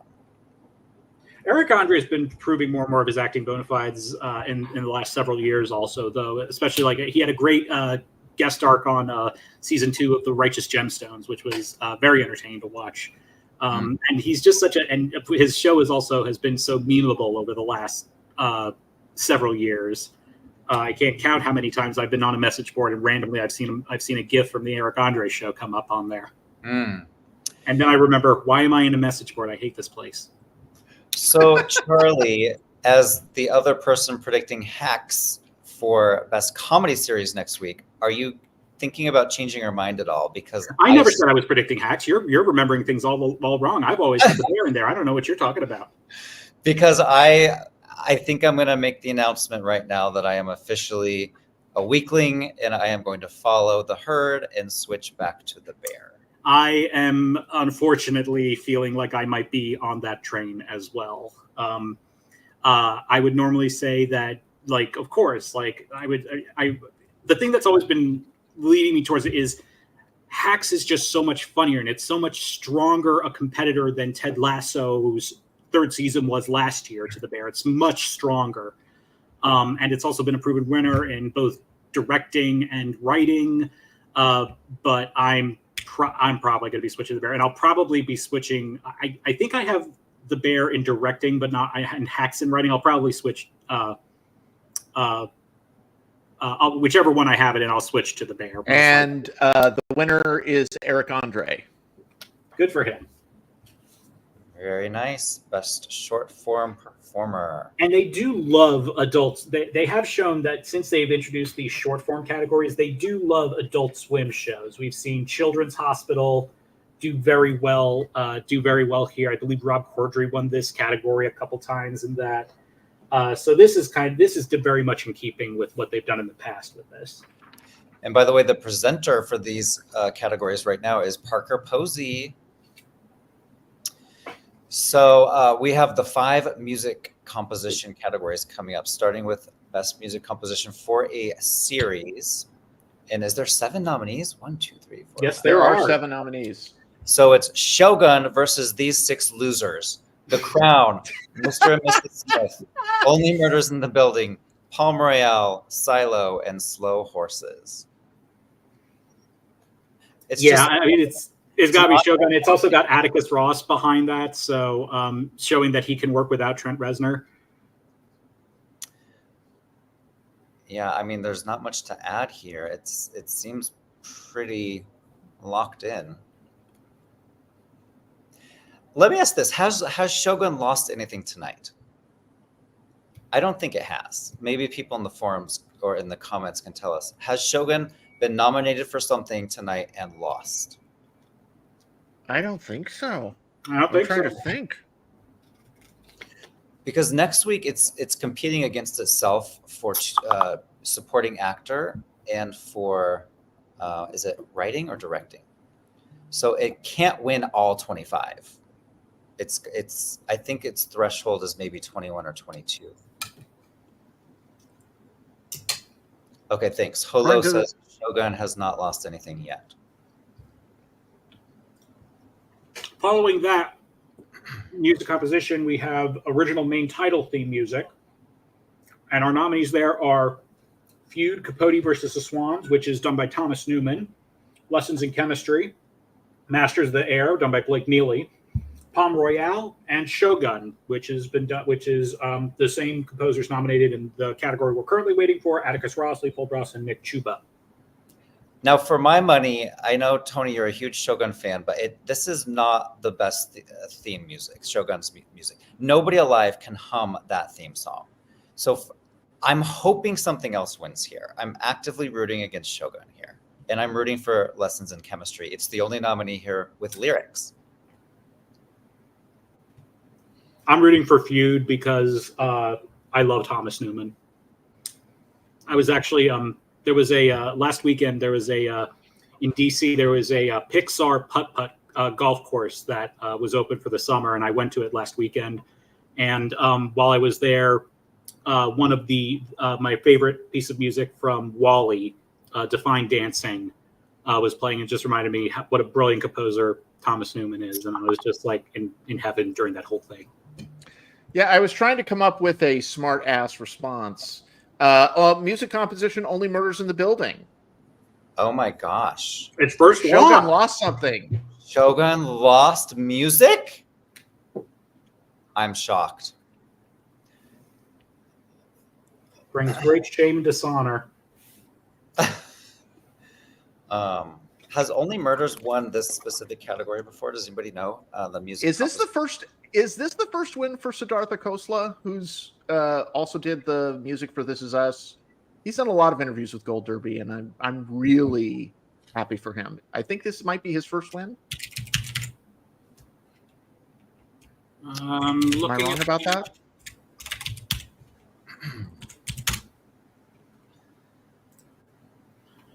Six-time. Yeah, I believe this is his first Emmy win. Oh, that's so great. I love that. Oh, no, wait, no. Wait, I'm sorry. I'm looking at the wrong thing.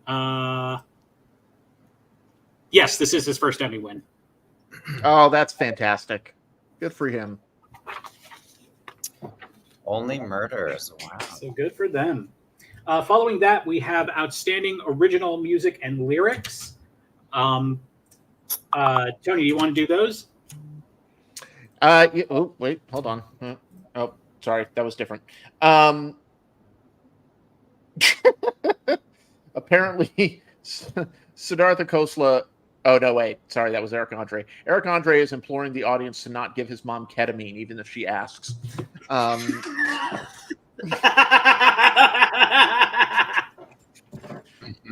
I'm both shocked and thrilled. It makes me so happy to know that when Eric Andre won, there was a genuine Eric Andre moment on stage. That makes me very, very happy. So the nominees for music and lyrics is Girls 5 Eva for The Medium Time, which is by Sarah Bareilles. Only Murders in the Building, which is Which of the Pickwick Triplets Did It? Thank God I got through that line. which is Pasek and Paul and Mark Shaman and Scott Whitman. The Saturday Night Live Maya Rudolph's Mother's Day monologue, of which Maya Rudolph is one of the nominees. The Tattooist of Auschwitz, which has Hans Zimmer behind the music, and True Detective Night Country, the No Use song, which is written and performed by John Hawkes, the great John Hawkes. And there's an EGOT in the waiting here. Wow! Main theme title music, Palm Royale. Another Shogun loss.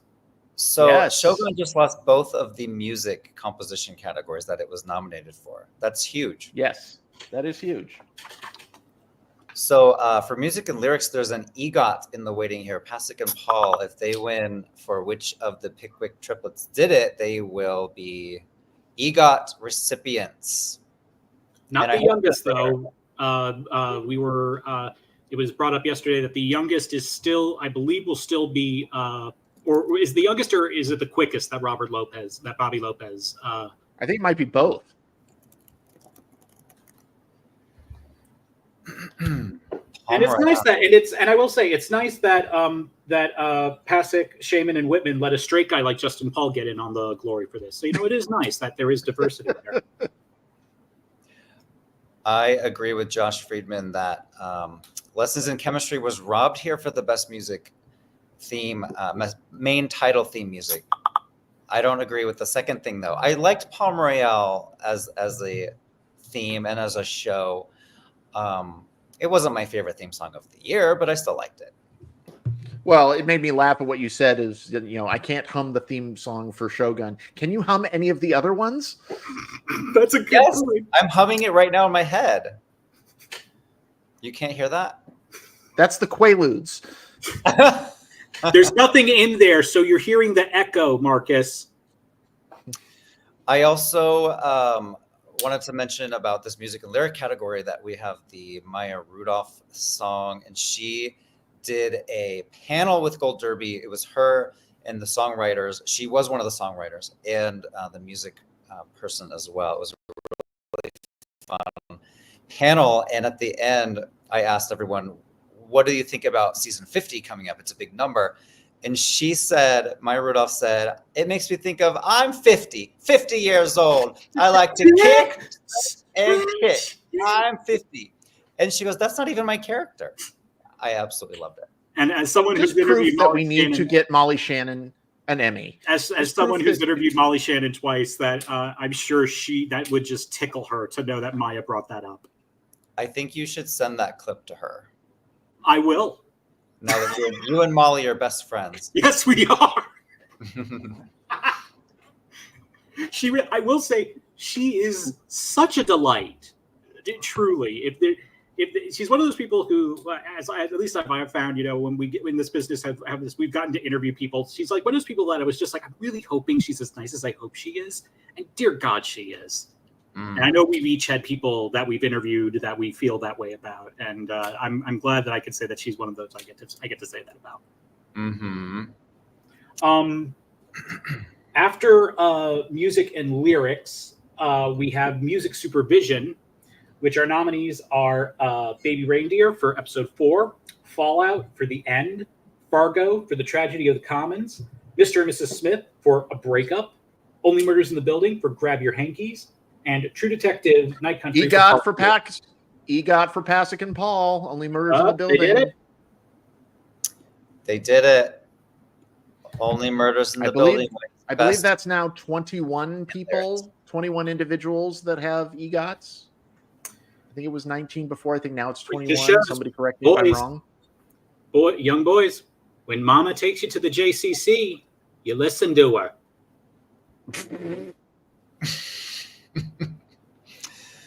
That's exciting. I hope they're there. I'm trying to find out if Pasek and Paul are there or not. Unless tonight is the night that they have to polish all their other awards. Okay, Ray says, Ray is backstage, Ray Richmond. He says, yes, they are here. I can't wait to see that interview when they come back into the press room. And it's and in all fairness, it is a great song. It's outstanding. And I didn't realize until I actually heard it in episode 8 that, we haven't heard the whole song until episode 8. We've only heard like little snippets of it because Steve Martin has those episodes where he goes into his white room, which are wonderful, wonderful snippets there. But good for them on that one.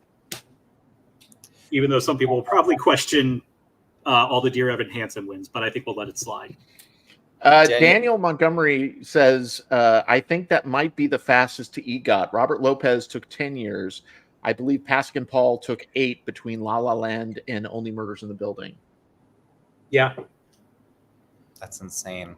Actually, a little less than 8, because remember, they won those in 2017. Even though the movie was 2016, they won those in 2017. So it's a little less than 8 years.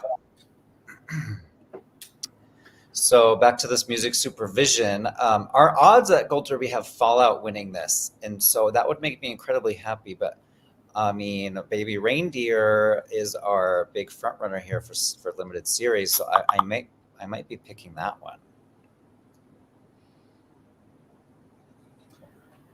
Following music supervision, we have music composition for limited or anthology series.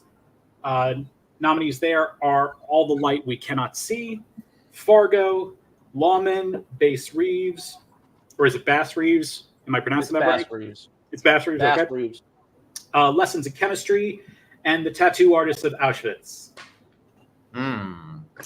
Well, Fargo's music stands out. It's the quirky music and instruments, and that's the one that sticks out to me. Lessons in Chemistry as well. What's always interesting about the Fargo music, the compositions for that, is how it's continued to be evocative of Carter Burwell's original score from the 1996 movie, but it's not. And we have a winner. Fallout wins music supervision. Hooray! Fallout, yes. I'm impressed by our odds for that one, because this was a tough category, and they got it right. Good job. Good job, everyone, predicting that.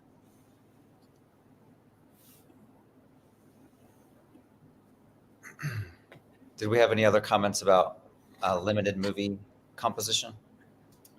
Yeah, I would be willing to bet on. It feels weird because it's like, okay, True Detective isn't here, Ripley isn't here, so like, where do we go with this? My guess is Fargo. Yeah, that would give FX yet another Emmy, because they're dominating with Shogun and The Bear, and Fargo is not yet on the board. Yep. And the win for Feud, Capote versus the Swans. Oh yeah. An American Horror Story. Yeah. Yep. They're killing it. So the person in charge of FX Awards is a guy named John Solberg. We know John Solberg, or as Michael Chiklis says, John Solberg. I was going to mention that because I'm rewatching The Shield and I'm reminded when Michael Chiklis won, he screamed out his name. I remember being because that was the same year that Michael C. Hall was up for the first season of 6 Feet Under. And I can't remember who it was when they opened the envelope and they said Michael, and I went, and then she said Chiklis. And I hadn't watched The Shield at that point, so I was like, it was Kim Cattrall. It was Kim Cattrall. It was Kim Cattrall. That's right. Mm-hmm. Yeah, that's right. Yeah, and I was like, but then I watched The Shield and I was like, oh, this show rocks. So long story short, John Solberg is killing it. He's killing it tonight. He's probably going to get a raise after tonight, I'm guessing. What were you saying, Tony? He won for the pilot, right? Yeah, he won for the pilot. Yeah. Which is weird because they're actually when I actually look back at those episodes, I'm like, Michael C. Hall had the strongest episode. Which one did he have that year? Was So that was the the one where first David season? gets kidnapped? No, this was the first season of 6 Feet Under. It's a private life where there's the death is the hate crime of the gay guy at the ATM with his boyfriend. Oh, that's right. Yes. Yeah, and he has the reading at the church, and it's just epic. He's so good in that episode. And he wasn't even nominated the year of the kidnapping episode, which he should have been nominated for and won, because he is unbelievable in that episode. I remember I've been, speaking of Michael C. Hall, I've been rewatching the John Lithgow season of Dexter. And God, that's an amazing season of television. Music composition, we have one for Lessons in Chemistry. Good for them. They're on the board. Love it. That was a really popular show. They did a lot of FYC events and campaigning, so I'm glad they won something here. You know, I have I'll get back to your thing in a minute, but we do have to concentrate on these cinematography categories because we're nerds. These are going to come fast. Yeah. So first is cinematography, but put a bookmark in that. Remember that, Tony. We'll get to that in just a moment. Okay. Cinematography for a multi-camera series half hour. We have Bob Hart's Abishola for These Giants Are Flexible, The Connors for Fire and Vice, Frasier for Reindeer Games, How I Met Your Father for Okay Fine, Hurricane, Night Court for A Night Court Before Christmas, and The Upshaws for Forbidden Fruit. This is a new category. It was previously combined with the single camera half hour. So now they have split them into single and multi-cam. And we had a winner earlier. It was How I Met Your Father won earlier, correct? I believe that was for the picture editing, single camera for multi-camera picture editing. If I'm remembering correctly. So I'm just gonna say it's gonna win both here, and I think that's gonna make a lot of people a little irritated. I think there's some lovers of this show, and there might be some haters of this show. But hey, that happens. Interestingly, can't please everybody. The cinematographer nominated for How I Met Your Father, Gary Baum, is nominated against himself. He is also the cinematographer for Frasier. Interesting. I love that. The presenter of these 4 cinematography categories, Giovanni Ribisi. And that means we are on the home stretch because it's cinematography, and then if it's the cinematography categories, and then immediately after that is television movie. So immediately after all these 4 is television movie. So all you red, white, and royal blue fans, it's coming up. So be prepared to either be elated or disappointed. Yeah, exactly. We will see.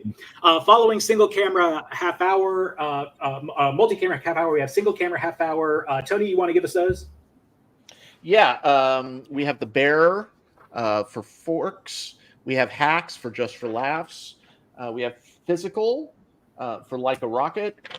Reservation Dogs for Dear Lady, and Sugar for Starry Eyed. I have a little bit of bias in this category in that I thought the cinematography for Sugar was a wildly underappreciated show with Colin Farrell. And I also interviewed Richard Rutkowski, the cinematographer for that particular episode, which was amazing because they had to recreate. They filmed their own imaginary 1940s movie in that style. How I Met Your Father. Gary Baum wins for How I Met Your Father for multi-camera. Gary Baum defeats Gary Baum. I'm sure Gary Baum is kicking his hide in, and I'd watch out if I were Gary Baum for what Gary Baum might do to his car afterwards. That's 2 for How I Met Your Father. How many did How I Met Your Mother win all those years ago? I think it won it definitely won a couple tech awards because I remember Neil Patrick Harris actually during one of the Creative Arts Awards presenting to How I Met Your Mother for I think it was something like one of the tech production design or editing or something like that. I'm gonna look it up. I'm curious. Or it was some minor technical award like writing. I don't know. Okay, so oh wow, How I Met Your Mother received 30 nominations and won 10 Emmy Awards. Wow. They won cinematography twice, picture editing twice, 3 times, art direction twice, 3 times, 4 times, and another cinematography. So there you go. It cleaned up art direction, cinematography, production design. Those are amazing. And for single camera half hour, I mean, this has got to be part of a bear sweep. This has to be. Yeah, I'm starting to feel really, really bad for Hacks. So are you kind of surprised that they submitted Forks for this and not Fishes? It's been a while since I watched the episodes. I'm surprised. I watched the second season. Yeah, I'm a little surprised. But I guess since a lot of that camera work is, more stationary, it's more about the editing, I guess, in Fishes than it is about the cinematography. And which episode of Hacks was it? Was it the finale? No, it was Just for Laughs. Oh, when she goes to the college campus? No, that was Yes and, because that's where she's in the improv troupe. Tony, do you remember which one Just for Laughs is? I'm blanking on it right now. I'm totally blanking on it. The Bear wins cinematography half hour. There you Okay. go. That's a Bear Another is one. speeding up. How many is that for the Bear? It's got to be like 6 or something. Maybe Last 6. year, the Bear won 10 total. So we're looking at the Bear now breaking its own record from last year because it's going to win a lot. Hey, audience, give us a current totals of the big winners so far. Next is Outstanding Cinematography for a 1-hour series. Nominees there are The Crown for Ritz, The Crown for Sleep, Dearie Sleep. There are also 2 Shogun episodes. One is Anjin, and the other is Crimson Sky. Then we have 3 Body Problem, Judgment Day, and Winning Time, The Rise of the Lakers Dynasty, the Rise of the Lakers Dynasty for Beat LA. I'm thinking Shogun Crimson Sky here, everyone. That was such a beautiful episode. It's probably one of the best episodes of 2024. Yeah, I mean, Crimson Sky is just one of those episodes that I'm at a loss for words when it comes to that episode because it's just so beautiful and has to do so many things. You know, it has to convey so much because it really is this arc for Anna Sawai's character in all these different surroundings, plus visual effects, plus nighttime shooting, plus I mean, it's just such a beautiful episode. I don't think this is going to be a case of vote splitting. No, I don't think so. And the scene where she's there alone with her sword fighting everyone, and we kind of see her from above looking down. That was very memorable. I do love the Crown finale. Sleep, Dearie Sleep was absolutely beautiful. And okay, we do have a winner. It is Shogun. We do not know whether it is for the Anjin or Crimson Sky. Hold on, let me check something very quickly. I can.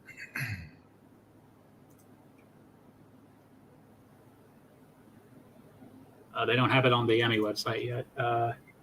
We are waiting to see. My guess is, from what you guys have said, Crimson Sky is the one. My guess is Crimson Sky.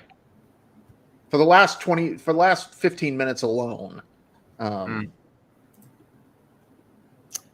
mean, I don't think there's been a more iconic shot this year than Anna Sawai standing, making a cross in front of the door before it explodes. After that, we have our last cinematography category, limited series. The nominees there are All the Light We Cannot See for episode 4, Fargo for The Tragedy of the Commons, Griselda for Middle Management, Lessons in Chemistry for Little Miss Hastings, Ripley for her 5, Lucio. It is for Crimson Sky. It is for Crimson Sky. True Detective Night Country for part 6. I think this has to go to Ripley. In addition to the fact that it's gorgeous black and white cinematography, it's done by Robert Elswit. Oscar winner for There Will Be Blood. Should have won for Good Night and Good Luck. I am resentful of Dion Beebe for that cinematography win for Memoirs of a Geisha. I thought that Good Night and Good Luck was immensely robbed for that. So I am all for Robert Elswit winning anything and Dion Beebe winning nothing. Are there any other thoughts on that? I think it's pretty. This is the limited category, right? Yes. Okay. So the fact that Ripley won visual effects tells me it's really strong here. Yeah. For cinematography. It's absolutely stunning to look at, the black and white. This is also one that I wish True Detective had a better shot at. Yeah. And following that, we have our final category of the evening, which is Outstanding Television Movie, or Best Television Movie, I should say. Our nominees there are Mr. Monk's Last Case, a Monk movie, Quiz Lady, Red, White, and Royal Blue, Scoop, and for some reason, Unfrosted. Ripley wins cinematography. I'm going to go back to that slide. So this one, cinematography for a limited series, Ripley beats all of those other shows. And I mean, it is just gorgeous. It's just Robert Elswit is so talented when it comes to shooting black and white cinematography. Like him and Roger Deakins take it to a whole other level of an art form. So it's completely deserved here. For TV movie, what are you guys predicting for that one? So I currently have Quiz Lady, and and I'm kind of willing it to happen because I so desperately want Sandra Oh to have an Emmy. But I do have Red, White, and Royal Blue in second, and like I said, I would have switched. I would have switched earlier today if I'd not gotten sidetracked. But yeah, I really think Red, White, and Royal Blue could win this. I'm going with Quiz Lady. Quiz Lady won the Critics' Choice Award. It also didn't it have a lot of Guild nominations, if I'm remembering correctly? Mine have, I can't remember. And Mr. Monk.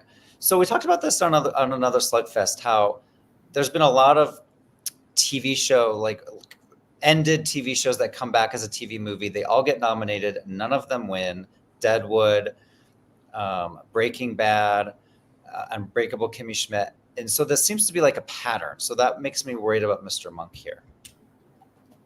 I am predicting Red, White, and Royal Blue because I feel like it's the one that had the most, like there was, we saw the most passion from fans about it. And in this category in recent years, we've seen movies that you wouldn't normally think would be Emmy-winning movies for TV movie, but because of the way that the category is done now, we've seen, like last year, we saw the Weird Al Yankovic movie win. That was so good. And even better, the year before, Chippendale's Rescue Rangers winning, which was such a great win. I was so happy for that.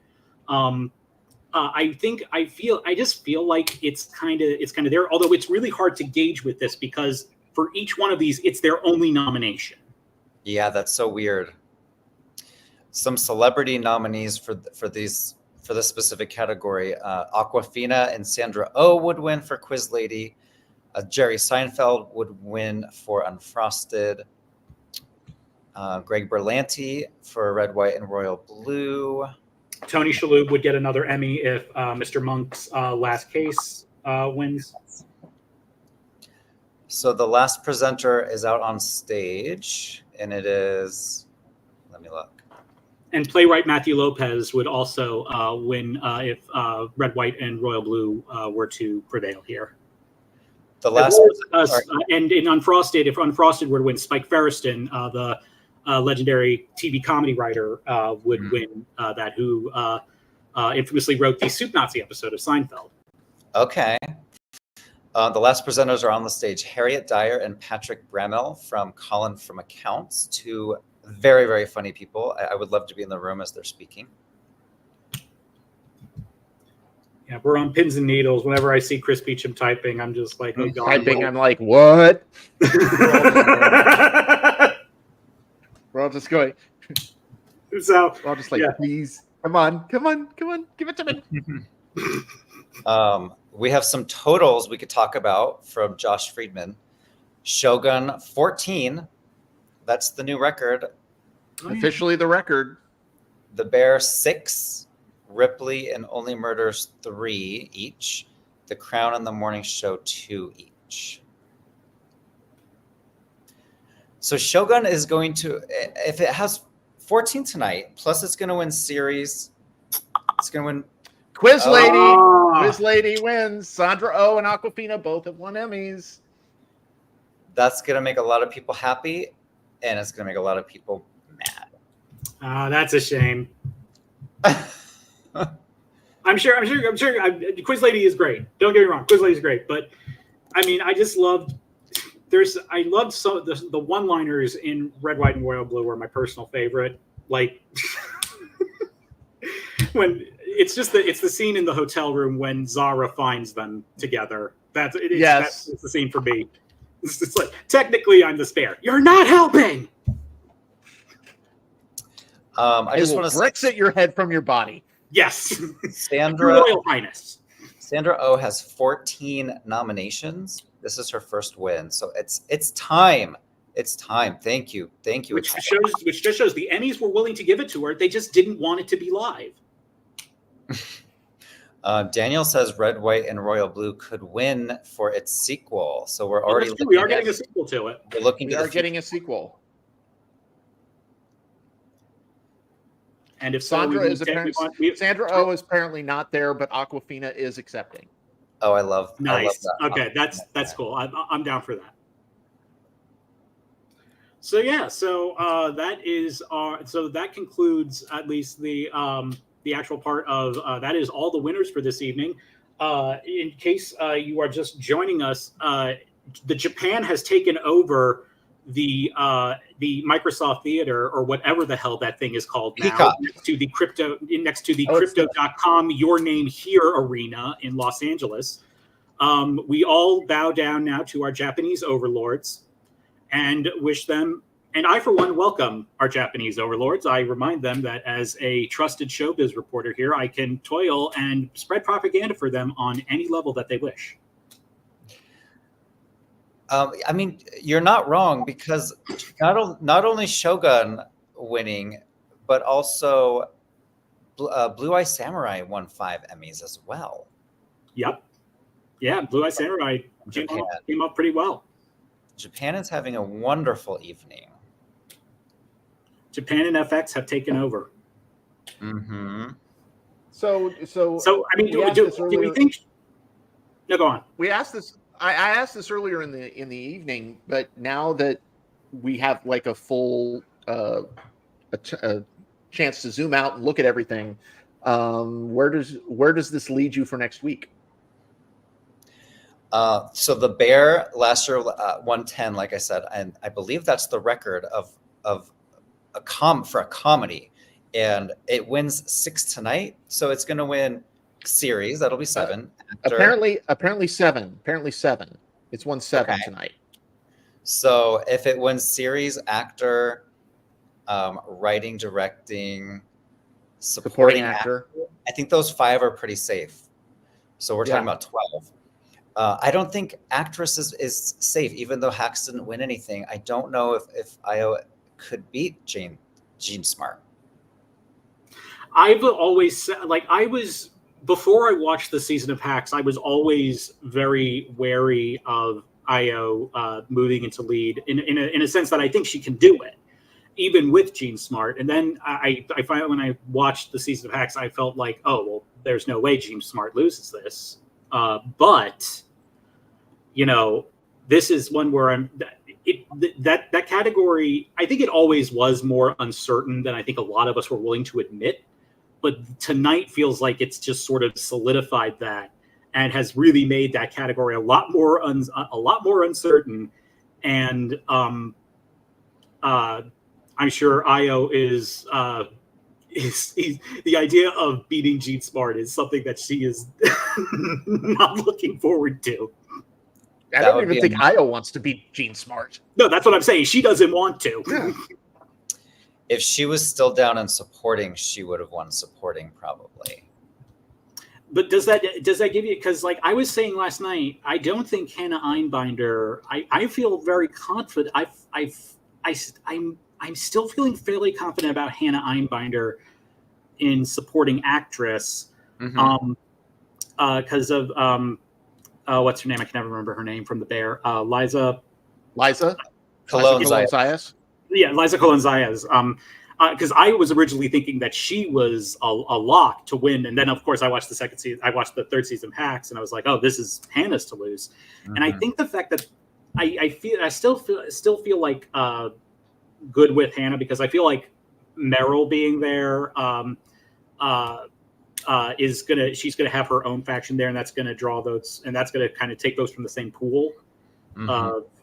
Of people, and I think Hannah's going to because I feel like Hannah was essentially a co-lead this year on Hacks, and she really always has been. She really has been. Although she does have the best line of the season. It's in the episode with Christina Hendricks, when they're in the bedroom together, and she yells, "I would happily let a socialist pee on me." She's the best line of the season. I think we're learning more about Charlie based on what lines stand out to him. I've never made any apologies for that. That's the wrong response for that, isn't that? Yeah, kind of. Yeah. So where are you guys on that category specifically, supporting actress in a comedy? Where are you guys? I'm with Hannah on that one. Yeah, I just think don't buy the Meryl. I don't buy the Meryl Streep. She's lost a ton of Emmys. And she lost in even in series. She lost for Big Little Lies. Yeah, right. she's one. I think she Yeah, has. I'm sticking with Hannah. I'm sticking with Hannah because I think there's too many alternatives. If there was just one alternative to Hannah, I think that she might be in more trouble. But I think there's factions in that category that can peel off. Meryl's going to have some. Carol Burnett's going to have some. Liza's going to have forget some. Carol Burnett. And so I think that helps Hannah.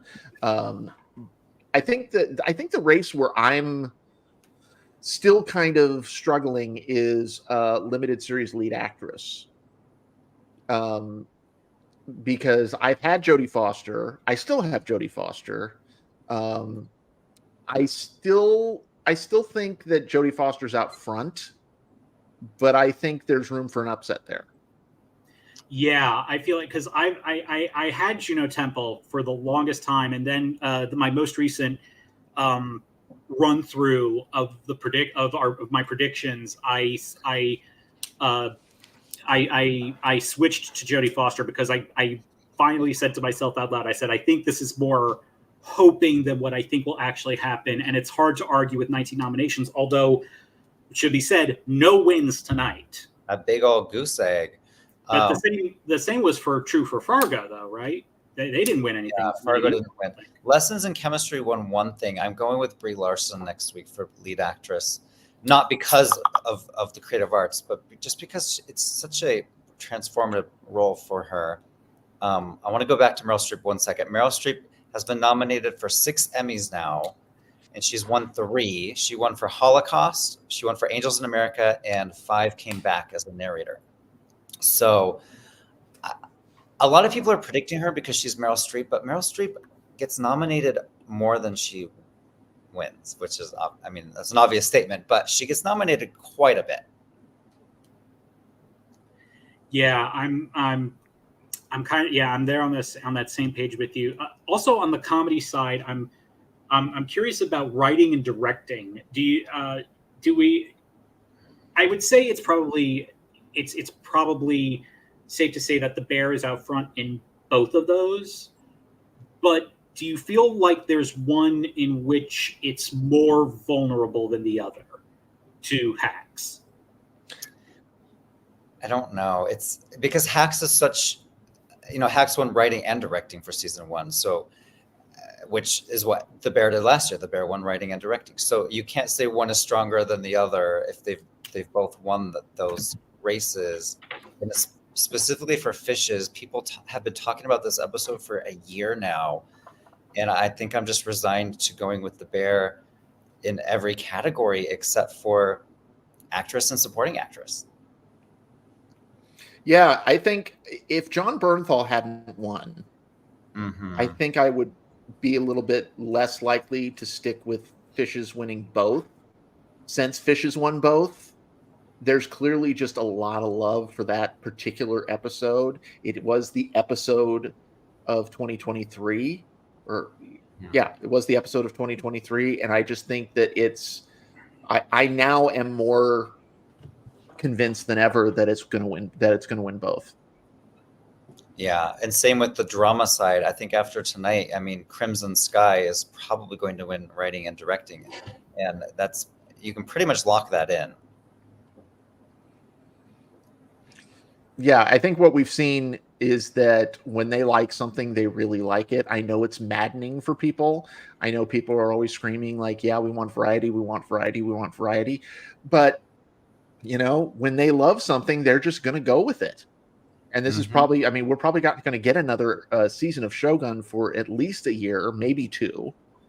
When I spoke to Justin and Rachel, the showrunners, they had just finished the first episode, writing the first episode.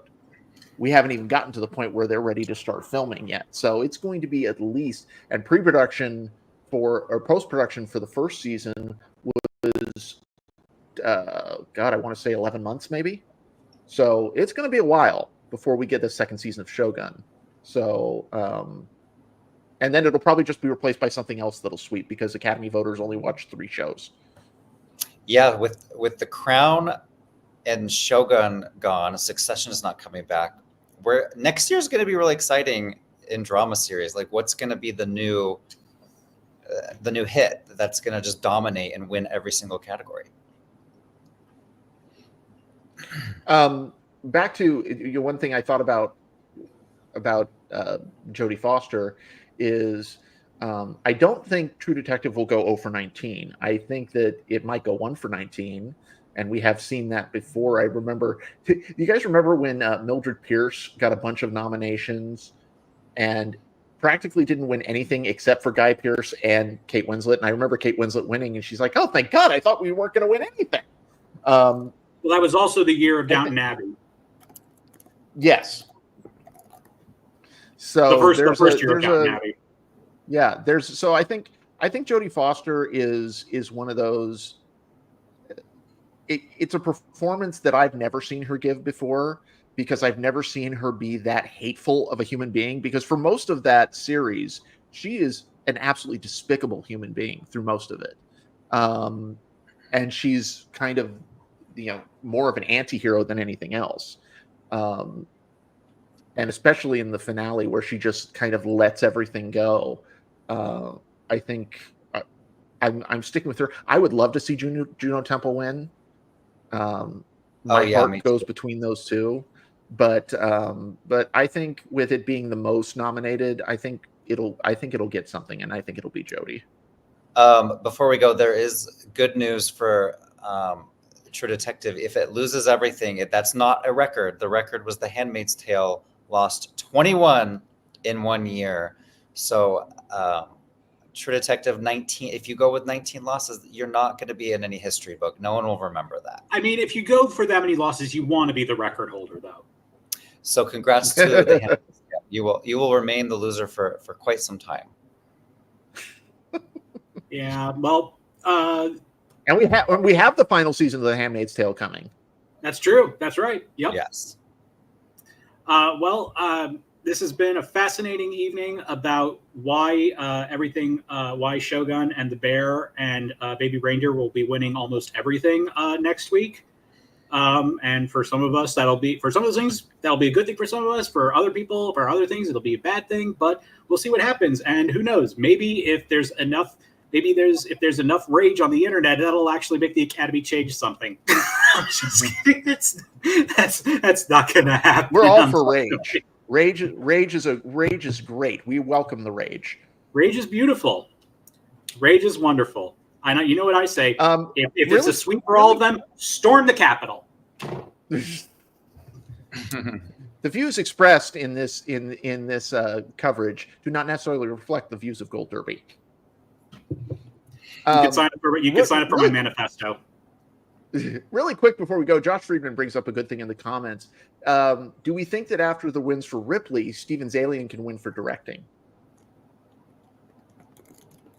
Possibly. I wouldn't put it out. I wouldn't put it. I would do cartwheels if that happened.